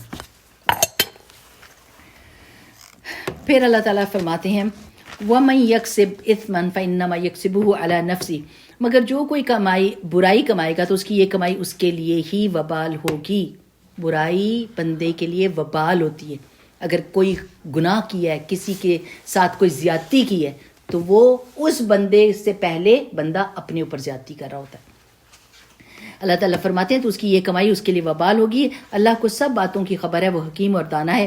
پھر جس نے کوئی خطا یا گناہ کر کے اس کا الزام کسی بے گناہ پر تھوپ دیا تو اس نے بڑے بہتان اور صریح گناہ کا بار سمیٹا. اے نبی صلی اللہ علیہ وسلم ولولا فضل اللہ علیک ورحمتہ لہمت طائفۃ منہم ان یضلوک. اے نبی صلی اللہ علیہ وسلم اگر اللہ کا فضل تم پر نہ ہوتا تو اور اس کی رحمت تمہارے شامل حال نہ ہوتی تو ان میں سے ایک گروہ نے تو تمہیں غلط فہمی میں مبتلا کرنے کا فیصلہ کر ہی لیا تھا. حالانکہ در حقیقت وہ خود اپنے سوا کسی کو غلط فہمی میں مبتلا نہیں کر رہے تھے. تمہارا کوئی نقصان نہ کر سکتے تھے. اللہ تعالیٰ نے تم پر کتاب اور حکمت نازل کی ہے اور تم کو وہ کچھ بتایا ہے جو تمہیں معلوم نہ تھا, اور اس کا فضل تم پر ہے. یہ جو فضل ہے نا اللہ تعالیٰ کا ہمارے اوپر حدیث کی صورت میں ہے, رسول اللہ صلی اللہ علیہ وسلم کے آنے کی صورت میں ہے. یہ اللہ تعالیٰ کا بہت بڑا فضل ہے. اللہ کا فضل رسول اللہ صلی اللہ علیہ وسلم پر تو تھا ہی, لیکن ہمارے اوپر بھی یہ بہت بڑا فضل ہے. اس سے فائدہ اٹھانا چاہیے. لوگوں کی خفیہ سرگوشیوں میں اکثر و بیشتر کوئی بھلائی نہیں ہوتی. سرگوشی جو ہے نا وہ کوئی پسندیدہ چیز نہیں ہے. ہاں اگر کوئی پوشیدہ طور پر صدقہ خیرات کی تلقین کرے یا کسی نیک کام کے لیے یا لوگوں کے معاملات میں اصلاح کرنے کے لیے کسی سے کچھ کہے تو یہ البتہ بھلی بات ہے, اور جو کوئی اللہ کی رضا جوئی کے لیے ایسا کرے گا اسے ہم بڑا اجر عطا فرمائیں گے. مگر جو شخص رسول صلی اللہ علیہ وسلم کی مخالفت پر کمر بستہ ہو اور اہل ایمان کی روش کے سوا کوئی اور روش پر چلے, اس حال میں کہ اس پر راہ راست واضح ہو چکی ہو, تو اس کو ہم اسی طرف چلائیں گے جدھر وہ خود چلا گیا, اور اسے جہنم میں جھونکیں گے جو بدترین جائے قرار ہے. آپ کو پتہ ہے کہ اللہ کے رسول صلی اللہ علیہ وسلم پر 5 ایسے فضل تھے اللہ تعالیٰ کے جو اس سے پہلے کسی نبی پر نہیں تھے. اور وہ 5 چیزیں کیا ہیں؟ 1 ماہ کی مسافت پر رسول اللہ صلی اللہ علیہ وسلم کا روب ہوتا تھا اپنے دشمن کے اوپر. ساری زمین رسول اللہ صلی اللہ علیہ وسلم کے امت کے لیے مسجد بنا دی گئی ہے سوائے واش روم کے. کہیں پر بھی آپ کو ضروری نہیں کہ مسجد میں جائیں. مال غنیمت ہمارے لیے حلال ہے، پہلی امتوں کے لیے حلال نہیں تھا، وہ جلا دیا جاتا تھا. شفاعت کبریٰ رسول اللہ صلی اللہ علیہ وسلم کو نصیب ہوگی جب سارے کے سارے نبی کہہ دیں گے کہ ہم یہ کام نہیں کر سکتے، آج ہم اللہ تعالیٰ سے ڈریں. تو رسول اللہ صلی اللہ علیہ وسلم قیامت کو شروع کرنے کے لیے جو شفاعت کریں گے وہ رسول اللہ صلی اللہ علیہ وسلم کے حصے میں آئے گی. اور سب نبی ایک خاص وقت اور ایک خاص امت کے لیے آئے تھے، لیکن رسول اللہ صلی اللہ علیہ وسلم تمام دنیا کے لیے آئے ہیں. پھر اللہ تعالیٰ نے فرمایا ان اللہ لا یغفر ان یشرک بہ ویغفر ما دون ذلک لمن یشاء. اللہ کے ہاں بس شرک ہی کی بخشش نہیں ہے، اس کے سوا سب کچھ معاف ہو سکتا ہے جسے وہ معاف کرنا چاہے. شرک فی الذات، اللہ تعالیٰ کی ذات میں کوئی شریک نہیں ہے. شرک فی الصفات، اللہ کی صفات میں کوئی شریک نہیں ہے. شرک فی العبادات، اللہ تعالیٰ کی عبادات میں کوئی شریک نہیں ہے. شرک فی المحبہ، اللہ کی محبت میں کسی کو شریک نہیں کرنا. شرک فی اطاعت، فی الاطاعت، کہ اللہ تعالیٰ کی اطاعت میں بھی کسی کو شریک نہیں کرنا. ٹھیک ہے، تو اس کے علاوہ اللہ جس کو چاہے معاف کر دے. جس نے اللہ کے ساتھ کسی کو شریک ٹھہرایا وہ بہت گمراہی میں دور نکل گیا. وہ اللہ کو چھوڑ کر دیویوں کو معبود بناتے ہیں، اس باغی شیطان کو معبود بناتے ہیں جس کو اللہ تعالیٰ نے لعنت زدہ کیا. وہ شیطان کی اطاعت کریں جس نے اللہ تعالیٰ سے کیا کہا تھا، وَقَالَ لَأَتَّخِذَنَّ مِنْ عِبَادِكَ نَصِيبًا مَفْرُوضًا. اس وقت ذرا کان کھڑے کر لیں آپ، کیونکہ ڈھیلے جس وقت ہو جائیں نا تو پھر سنائی نہیں. یہ آپ کے دشمن کی پلاننگ ہے. وَلَأُضِلَّنَّهُمْ وَلَأُمَنِّيَنَّهُمْ وَلَآمُرَنَّهُمْ فَلَيُبَتِّكُنَّ آذَانَ الْأَنْعَامِ وَلَآمُرَنَّهُمْ فَلَيُغَيِّرُنَّ خَلْقَ اللَّهِ. جس نے اللہ تعالیٰ سے کہا تھا میں تیرے بندوں سے ایک مقرر حصہ لے کر رہوں گا، میں انہیں بہکاؤں گا، انہیں آرزوؤں میں الجھاؤں گا، میں انہیں حکم دوں گا اور وہ میرے حکم سے جانوروں کے کان پھاڑیں گے، اور میں انہیں حکم دوں گا اور وہ میرے حکم سے اللہ کی ساخت میں رد و بدل کریں گے. اس شیطان کو جس نے اللہ کی بجائے اپنا ولی اور سرپرست بنایا وہ سری نقصان میں پڑ گیا. میری پیاری بہنوں، شیطان کی رسی کا کوئی سرا نہیں ہوتا. شیطان کی رسی کا کوئی سرا نہیں ہوتا. وہ آپ کھینچتے جائیں گے نا، اینڈ نہیں آئے گا. اگر آپ کو کہے گا نا اب گھر لے لو، اب گاڑی لے لو، اب صوفہ لے لو، اب پردے لے لو، اب گھر چھوٹا ہو گیا اور اس سے بھی بڑا لے لو، اب یہ کر لو، اب اس سے بہتر فون لے لو، یہ رسی کا کوئی سرا نہیں ہے. وہ آپ کو انہی چیزوں میں الجھائے رکھے گا اور آپ کو آپ کی آخرت بھلا دے گا. اور پھر تمنائیں کیا دلائے گا، اب تمہیں مزہ آ جائے گا، اب تمہیں سکون مل جائے گا، بس یہ کر لو، یہ کر لو، یہ کر لو. اور سکون ملنے والا نہیں ہے. ایک وقت آتا ہے جب وہ منت کر رہا ہوتا ہے، کر لو پلیز کر لو، بار بار آتا ہے. ایک وقت آتا ہے میں حکم دوں گا، وہ خود کہہ رہا ہے میں پھر حکم دوں گا ان کو، اب کوئی میں سجیشن نہیں دوں گا، میں حکم دوں گا. اور وہ اتنے بزدل اور کمزور ہو چکے ہوں گے کہ وہ میری بات مان جائیں گے، تو یہ اس کے پلاننگ ہے. اب آپ یہ سوچیں کہ اللہ سبحانہ وتعالی یہ جو کان کاٹنے کی بات ہے نا، جانوروں کے کان کاٹیں گے، یہ کاٹ دیتے تھے اور ان کو آزاد چھوڑ دیتے تھے دیویوں کے نام پر، اپنے بتوں کو کے لیے آزاد چھوڑ. اب اونٹنی ہے، اس کا دودھ پی سکتے ہیں، اس سے اون لے سکتے ہیں، اس کی سواری کر سکتے ہیں. اللہ کی نعمت ضائع ہو رہی ہے لیکن کہا نہیں ہم اس سے فائدہ نہیں اٹھائیں گے. تو شیطان یہی چاہتا ہے کہ آپ کے سامنے نعمت پڑی ہو، آپ پیدل چل رہے ہیں، آپ اس اونٹنی پہ چڑھ سکتے ہیں لیکن نہ چڑھیں. دوسری بات یہ کہ جو خلق اللہ کی چینج کرنی ہے، یہ ہے مائنڈ سیٹ چینج بھی کرنا اور شکل کا چینج کرنا، اپنے جینڈر کو چینج کرنا، یہ ساری چیزیں اللہ کی خلق کو چینج کرنا. اب دیکھیں بچوں کے درمیان میں یہ کیا کنفیوژن ڈال رہے ہیں کہ آپ جس باڈی میں آئے ہو، if you are not happy that you are a boy you can be a girl. ہاں، کنفیوژن کریٹ کر رہے ہیں نا. اور پھر لوگ بدلتے ہیں. ایک قوم کے بارے میں نے سنا ہے کہ جیسے ہی ان کے بچے یہ 16 کے ہوتے ہیں تو ضروری انہوں نے اپنے ناک کی، اپنے منہ کی سرجری کرانی ہوتی ہے. پرشینس کے بارے میں آتا ہے کہ یہ ضرور کہتے ہیں کہ چلو اب اتنے بڑے ہو گئے ہو، اب ذرا چینج کراؤ اپنی شکل. استغفر اللہ العظیم، جو اللہ تعالیٰ نے دی ہے وہ بہترین شکل ہے. آپ دیکھیں کتنی مشکل میں پڑ جاتے ہیں، پھر سرجری کے اوپر سرجری کراتے ہیں لیکن وہ واپس اپنی شکل کے اوپر نہیں آ سکتے جو اللہ تعالیٰ نے دی ہے. الحمدللہ وہ بہت خوبصورت ہے. دوسرا یہ کہ آپ کے لائف سٹائل چینج کر دیتا ہے، آپ کے کپڑے چینج کر دیتا ہے. رسول اللہ صلی اللہ علیہ وسلم نے منع فرمایا تھا مرد عورتوں کے اور عورت مردوں جیسے کپڑے نہ پہنے. اب آپ دیکھیں ہم وہ زپر والی پینٹیں پہنتے ہیں ٹائٹ، اور پھر لڑکیاں کیا کرتی ہیں ٹک ان، ایک کونا اٹھا کے اپنا پینٹ کا ٹک ان کرتی ہیں. کیا دکھا رہی ہیں آپ؟ We need to think. اگر کوئی فیشن کر رہے ہیں تو وی نیڈ ٹو تھنک کیا دکھانا چاہ رہی ہیں، یہاں کیا ہے. جب تک سوچتے نہیں، فیشن کو بغیر سوچے سمجھے آپ کر رہے ہیں. آپ سوچے تو صحیح وہ آپ کی کس چیز کو ایکسپوز کر رہے ہیں؟ ہم ڈھکنے کا کہتے ہیں، رسول اللہ صلی اللہ علیہ وسلم نے کہا ہے ڈھکو، اور وہ کہہ رہے ہیں دکھائے، تو آپ کہہ رہی ہیں ہاں میں یہ دکھاؤں گی. سبحان اللہ. مردوں نے دوپٹے پہن لیے، گوٹوں والے کپڑے پہن لیے ہیں، ہاں اپنی شکلیں، جیولری، میک اپ، بوٹاکس. سبحان اللہ. نام لیں تو آپ کو پتہ چل جائے. اللہ سبحانہ و تعالیٰ کے اوپر توکل اور اللہ سے راضی نہ رکھنے کا یہ ایک طریقہ ہے کہ آپ راضی نہ ہو. اللہ تعالیٰ سے دعا کریں کہ ہماری آنکھیں کھل جائیں اور ہم اس کی دیکھیں چالیں. مگر شیطان کے سارے وعدے، اس شیطان کو جس نے اللہ کے سوا اپنا ولی اور سرپرست بنا دیا، وہ سری نقصان میں پڑ گیا، اور وہ ان لوگوں سے وعدے کرتا ہے، انہیں امیدیں دلاتا ہے، مگر شیطان کے سارے وعدے بجز فریب کے اور کچھ نہیں ہیں. ان لوگوں کا ٹھکانہ جہنم ہے، جس سے خلاصی کی کوئی صورت نہیں پا سکتے. رہے وہ لوگ جو ایمان لائیں گے، فائر ایگزٹ، اور نیک عمل کریں گے، ابھی بھی توبہ کر لیں، اور انہیں ہم ایسے باغوں میں داخل کریں گے جن کے نیچے نہریں بہتی ہوں گی، وہ وہاں ہمیشہ ہمیشہ رہیں گے. اور اللہ سے بڑھ کر کون اپنی بات میں سچا ہوگا. انجام کار تمہاری آرزوؤں پر موقوف نہیں ہے، نہ ہی اہل کتاب کی آرزوؤں پر. آپ اپنی وشز پہ نہیں چل سکتے کہ اللہ بڑا غفور الرحیم ہے، ہم کچھ بھی کریں اللہ بخش دے گا. جیسے کہ یہودیوں اور عیسائیوں نے کہا ہے، ویسے کہنے سے کوئی فرق نہیں پڑتا، حقیقت نہیں بدلتی. جو بھی برائی کرے گا اس کا پھل پائے گا، اور اللہ کے مقابلے میں اپنے لیے کوئی حامی اور مددگار نہ پا سکے گا. اور جو نیک عمل کرے گا، خواہ وہ مرد ہو یا عورت، بشرط یہ کہ وہ مومن ہو، تو ایسے ہی لوگ جنت میں داخل ہوں گے. ان کی ذرہ برابر حق تلفی نہ ہونے پائے گی. اس شخص سے بہتر اور کس کی زندگی کا طریقہ ہو سکتا ہے جس نے کیا کیا؟ اسلم وجہہ للہ وہو محسن واتبع ملت ابراہیم حنیفہ.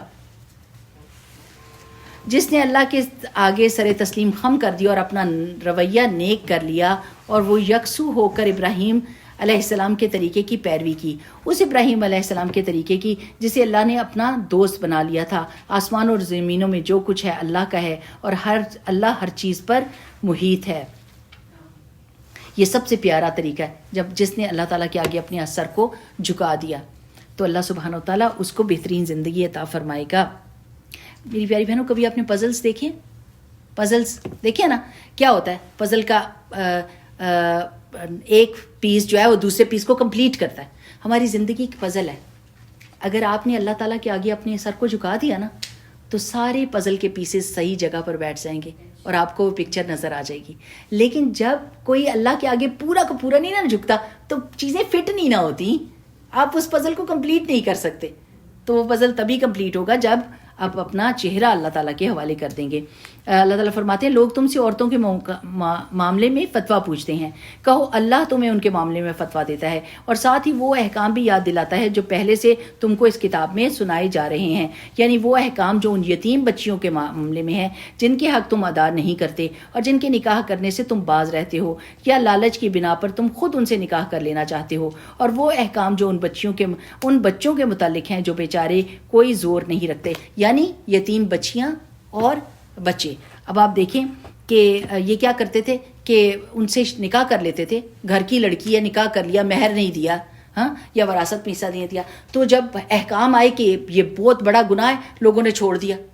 اب اللہ سبحانہ تعالیٰ کہتے ہیں درمیانی راہ اختیار کرو ان کے. ہو سکتا ہے کہ باہر شادی کرنے سے گھر کی شادی زیادہ بہتر ہو اور وہ یہاں پر سیف رہیں، تو ان کی شادیاں کرو. اور اللہ تمہیں ہدایت کرتا ہے کہ یتیموں کے ساتھ انصاف پر قائم رہو، اور جو بھلائی تم کرو گے وہ اللہ کے علم سے چھپی نہیں رہے گی.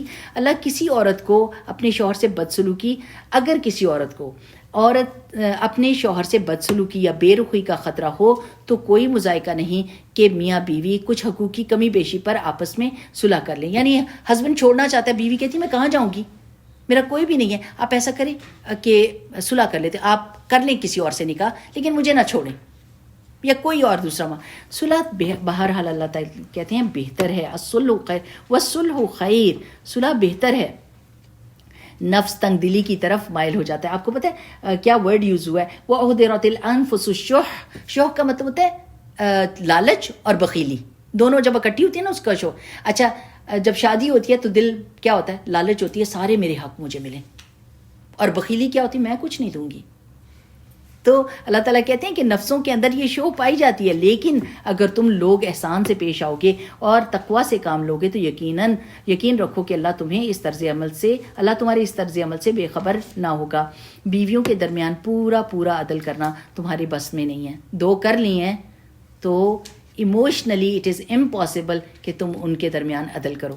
کوئی ایک ہوتی ہے جو زیادہ پسند ہوتی ہے اور دوسری، یہ انسانی فطرت ہے، ایسا نہیں ہو سکتا کہ بالکل ایک جیسا ان کو حق دیں۔ تم چاہو بھی تو اللہ تعالیٰ کہتے ہیں تم اس پر قادر نہیں ہو سکتے، لہٰذا قانون الہی کا منشا پورا کرنے کے لیے یہ کافی ہے کہ ایک بیوی کی طرف اس طرح نہ جھک جاؤ کہ دوسری کو ادھر لٹکا چھوڑو۔ کم از کم جو ظاہری چیزیں ہیں وہ تو پوری دو نا، اس کی طرف توجہ کرو۔ آپ دیکھیں رسول اللہ صلی اللہ علیہ وسلم کی کتنی ازواج تھیں، لیکن وہ عصر کے بعد سب کے پاس جاتے تھے، سب سے پوچھتے تھے، ان کا حال، ان کے مختلف طور طریقے تھے، ان کے مختلف مائنڈ سیٹ تھے، مختلف ایجز تھیں، مختلف موڈز تھے، لیکن رسول اللہ صلی اللہ علیہ وسلم ان کا دھیان رکھا کرتے تھے۔ کیوں؟ ظاہری طور پر ساروں کو کرنا ہے، ایک کو دیا تو دوسرے کو بھی دینا ہے، لیکن ایموشنلی رسول اللہ صلی اللہ علیہ وسلم نے کیا فرمایا؟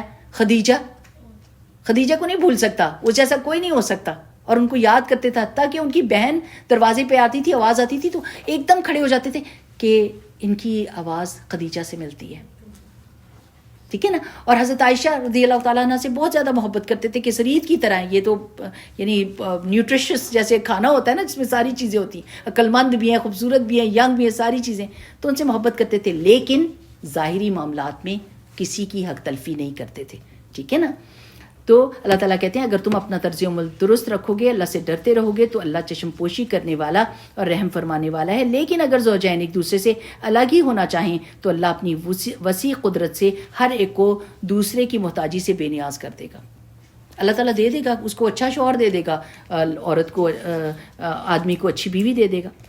اللہ کا دامن بہت کشادہ ہے، وہ دانا اور بینا ہے، آسمان اور زمینوں میں جو کچھ ہے سب اللہ ہی کا ہے۔ تم سے پہلے جن کو ہم نے کتاب دی تھی انہیں بھی یہی ہدایت کی تھی، اور اب تم کو بھی یہی ہدایت کر رہے ہیں کہ اللہ سے ڈرتے ہوئے کام کرو، لیکن اگر تم نہیں مانتے تو نہ مانو۔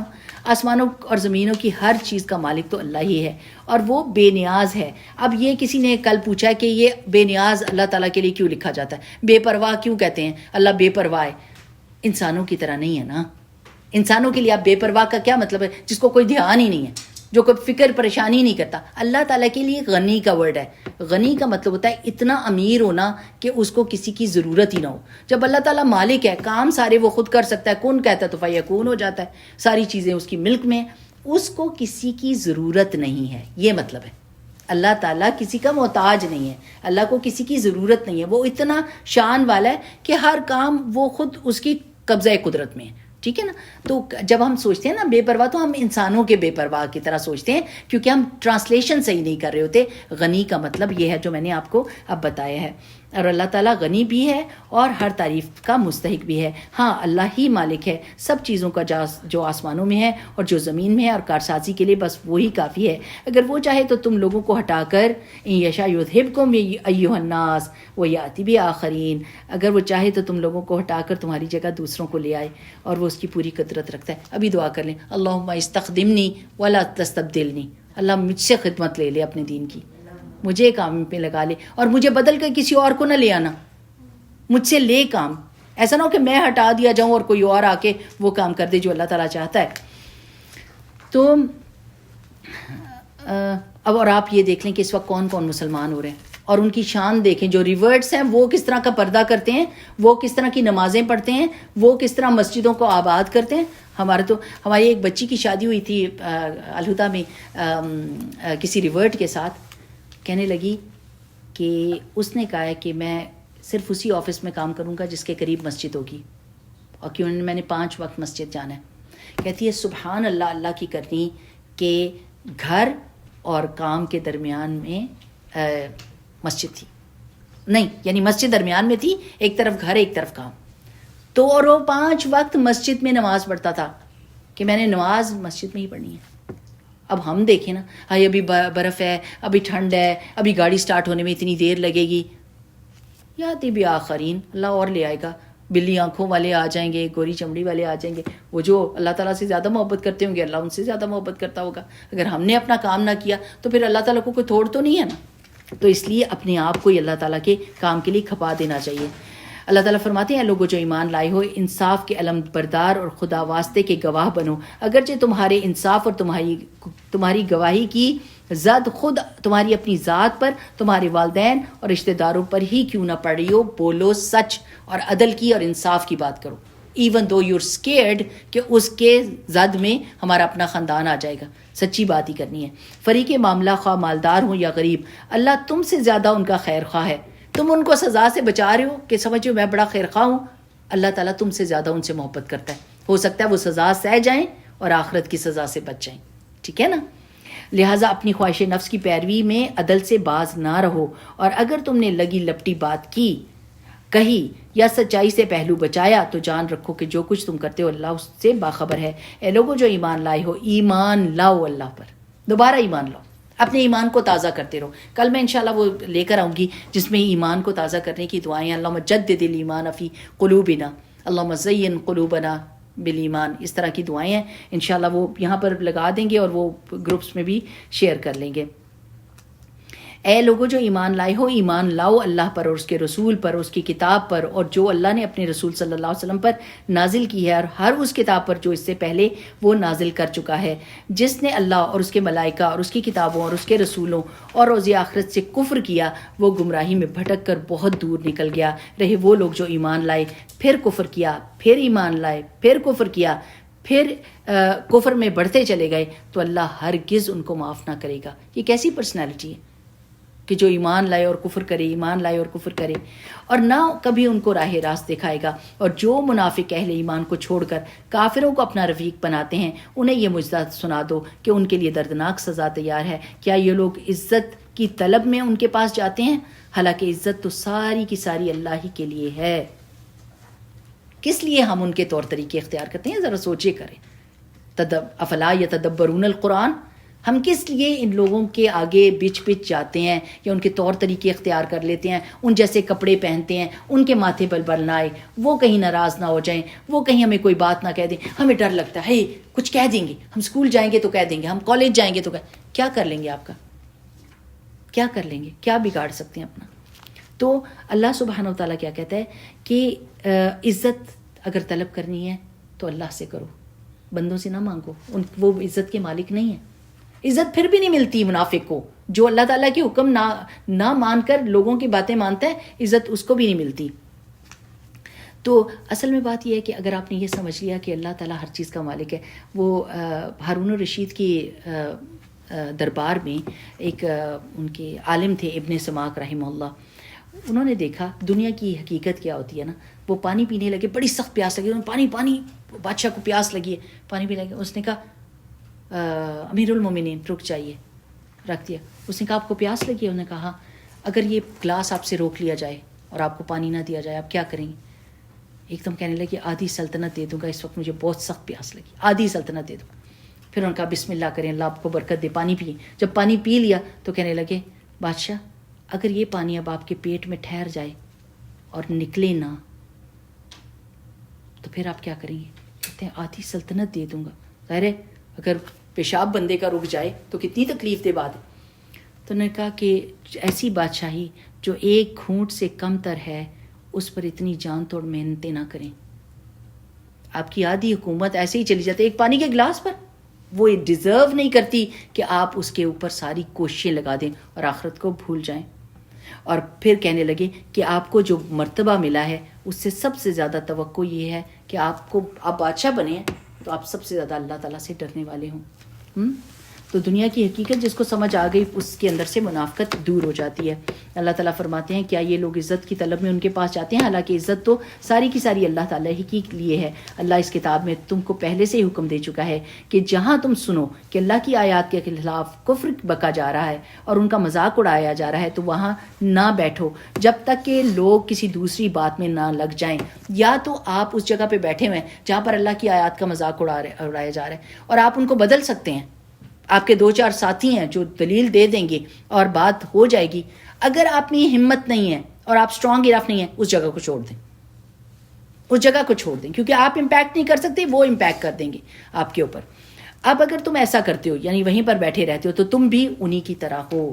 آپ مسکرائیں، ہنسیں، لوگ فرشتوں کے اوپر جوکس بنائیں، جہنم کے اوپر جوک بنائیں اور آپ بھی ہنس رہے ہیں، ہائے نہ کرو نا، ہائے نہ کرو، پر بیٹھے ادھر ہی ہیں.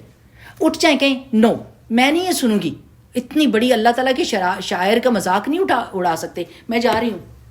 اور پھر واپس آ جائیں. پھر واپس آنے کی بات کیوں کہی؟ کیونکہ آپ آ کے کوئی اچھی بات ان کو بتا دیں گے. آپ کو پتہ ہے میں کیوں اٹھ کے گئی ہوں، مجھے ڈر لگتا ہے. اگر آپ بالکل ہی نہیں آئیں گے تو ان کو بتائے گا کون؟ تو you have to make a mention so that people would understand. Next time آپ کو ٹک ٹاک کوئی بھیجے تو اس کو بتا دیں. یہ منافق تمہارے معاملے میں انتظار کر رہے ہیں کہ اونٹ کس کروٹ بیٹھتا ہے. اگر اللہ کی طرف سے فتح تمہاری ہوئی تو آ کر کہیں گے کہ کیا ہم تمہارے ساتھ نہیں تھے؟ اور اگر کافروں کا پلہ بھاری رہا تو ان سے کہیں گے کہ کیا ہم تمہارے خلاف لڑنے پر قادر نہ تھے؟ پھر بھی ہم نے مسلمانوں سے تم کو بچایا. بس اللہ ہی تمہارے اور ان کے معاملے کا فیصلہ قیامت کے روز کرے گا. اور اس فیصلے میں اللہ تعالیٰ نے کافروں کے لیے مسلمانوں پر غالب آنے کی ہرگز کوئی سبیل نہیں رکھی. دنیا میں تو غالب آ جاتے ہیں، لیکن قیامت کے دن کافر اور منافق مسلمان اور مومن کے اوپر غالب نہیں آئے گا. اب یہ آپ کو پتہ ہے نا نفقہ کس کو کہتے ہیں؟ ٹنل کو کہتے ہیں. منافق جو ہے نا وہ جدھر اپنا فائدہ دیکھتا ہے ادھر چلا جاتا ہے. عزت اس کو کدھر سے بھی نہیں ملتی، نہ مومنوں سے نہ کافروں سے. وہ دونوں لا الہ الا ولا الہ الا، نہ ادھر کا ہوتا ہے نہ ادھر کا ہوتا ہے. جس بندے کی بھی پاس جاتا ہے اس کو پتہ ہوتا ہے یہ مطلب کا بندہ ہے، تو وہ اس کو نہ تو ٹرسٹ کرتے ہیں اور نہ اس کی عزت کرتے ہیں. ٹھیک ہے نا؟ تو دونوں طرف سے مارا جاتا ہے. میں سوچتی ہوں کہ منافق کتنے ڈھیٹ تھے اور کتنے بے شرم تھے کہ قرآن کی آیات اتر رہی تھی اور وہ اپنے آپ کو دیکھتے تھے، اپنا جان لیتے تھے، پہچان لیتے تھے، پھر بھی اسی جگہ پر گھومتے پھرتے تھے اور اپنے کام پر اصرار کرتے تھے. اللہ تعالیٰ نے فرمایا ان المنافقین یخادعون اللہ وہو خادعہم، یہ منافق اللہ کے ساتھ دھوکہ بازی کریں ہیں، حالانکہ در حقیقت اللہ نے ہی ان کو دھوکے میں ڈال رکھا ہے. جب نماز کے لیے اٹھتے ہیں، یہ منافقت کی ایک نشانی ہے. ذرا سب ہم لوگ چیک کر لیں. وَإِذَا قَامُوا إِلَى الصَّلَاةِ قَامُوا كُسَالَىٰ يُرَاءُونَ النَّاسَ وَلَا يَذْكُرُونَ اللَّهَ إِلَّا قَلِيلًا. جب یہ نماز کے لیے اٹھتے ہیں تو کسمساتے ہوئے، لتھارجک ہو کے، لیزی ہو کے اور محض لوگوں کو دکھانے کی خاطر اٹھتے ہیں اور اللہ تعالیٰ کو کم ہی یاد کرتے ہیں. یعنی یہ نماز جو ہے نا، جو لتھارجک ہے، پھر نماز آ گئی ہے، اٹھتی ہوں. ابھی آپ نے پڑھا نا پیچھے کہ نماز وقت کے ساتھ فرض کی گئی ہے اور اس کی اہمیت کتنی ہے. جو بچہ آپ کی بات فوراً مان جاتا ہے، بیٹے ذرا وہ امی آپ کو پانی چاہیے، 1 منٹ آتا ہوں. اور ایک وہ بچہ جس کو آپ کہ لا دو نا، جلدی کرو نا، گئے ہو کہ نہیں، اٹھے ہو کہ نہیں، کیسا لگتا ہے آپ کو؟ تو رویے سے ساری بات پتہ چل جاتی ہے کہ کس کو کس سے کتنی محبت ہے اور کتنی اطاعت ہے. تو اللہ تعالیٰ کہتے ہیں یہ اللہ کو کم ہی نماز میں یاد کرتے ہیں. اپنے دماغوں کو درست کر لیں. ہانڈی روٹی، دعوت، شاپنگ، بچے، دماغ میں گھومتا رہتا ہے. نماز کے وقت میں زیادہ خیال لاتے ہیں. اعوذ باللہ من الشیطان الرجیم. رسول اللہ صلی اللہ علیہ وسلم نے حضرت عثمان غنی نہیں، ایک اور حضرت عثمان تھے، اور ان کو کیا بتایا تھا؟ انہوں نے کہا مجھے وسوسے آتے ہیں نماز میں.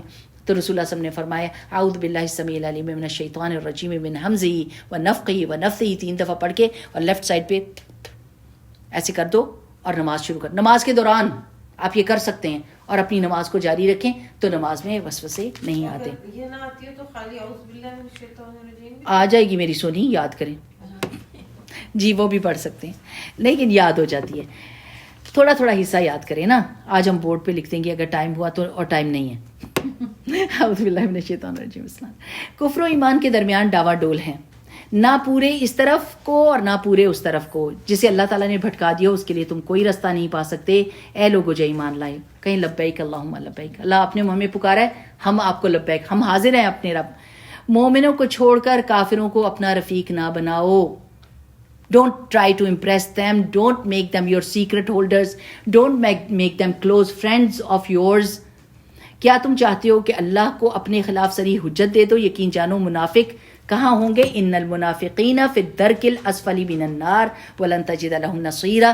یقین جانو کہ منافق جہنم کے سب سے نیچے طبقے میں ہوں گے اور تم کسی کو ان کا مددگار نہ پاؤ گے. یعنی جنہوں نے دنیا میں کلمہ پڑھ کر مسلمانوں کو دھوکہ دیا، کیونکہ آپ جیسا ہی بندہ تو اور وہ کوئی غلط کام کر رہا ہے تو آپ کہتے ہیں اگر وہ بھی تو مسلمان ہے، وہ کر سکتا ہے تو میں بھی کر سکتی ہوں. تو اس کی وجہ سے کتنے مسلمان گڑبڑائے، تو اس کیا اس کا نتیجہ ہوگا؟ جہنم میں جہاں آگ بھڑکائی جائے گی ادھر منافق کو ڈالا جائے گا. ایون کافر یہود اوپر ہوں گے لیکن منافق نیچے جائے گا. البتہ جو ان میں سے تائب ہو جائے، اب دیکھیں فائر ایگزٹ آ گئی ہے، البتہ جو توبہ کر لے اور اپنے طرز عمل کی اصلاح کر لے، اللہ کا دامن تھام لے اور اپنے دین کو اللہ کے لیے خالص کر دیں، ایسے لوگ مومنوں کے ساتھ ہیں اور اللہ مومنوں کو ضرور اجر عظیم عطا فرمائے گا. آخر اللہ کو کیا پڑی ہے؟ ما یفعل اللہ بعذابکم ان شکرتم وآمنتم وکان اللہ شاکرا علیما. اور اللہ کو کیا پڑی ہے کہ تمہیں خواہ سزا دے گا اگر تم شکر گزار بنتے ہو اور ایمان کی روش پر چلتے ہو. اللہ بڑا قدردان اور سب کے حال سے واقف ہے.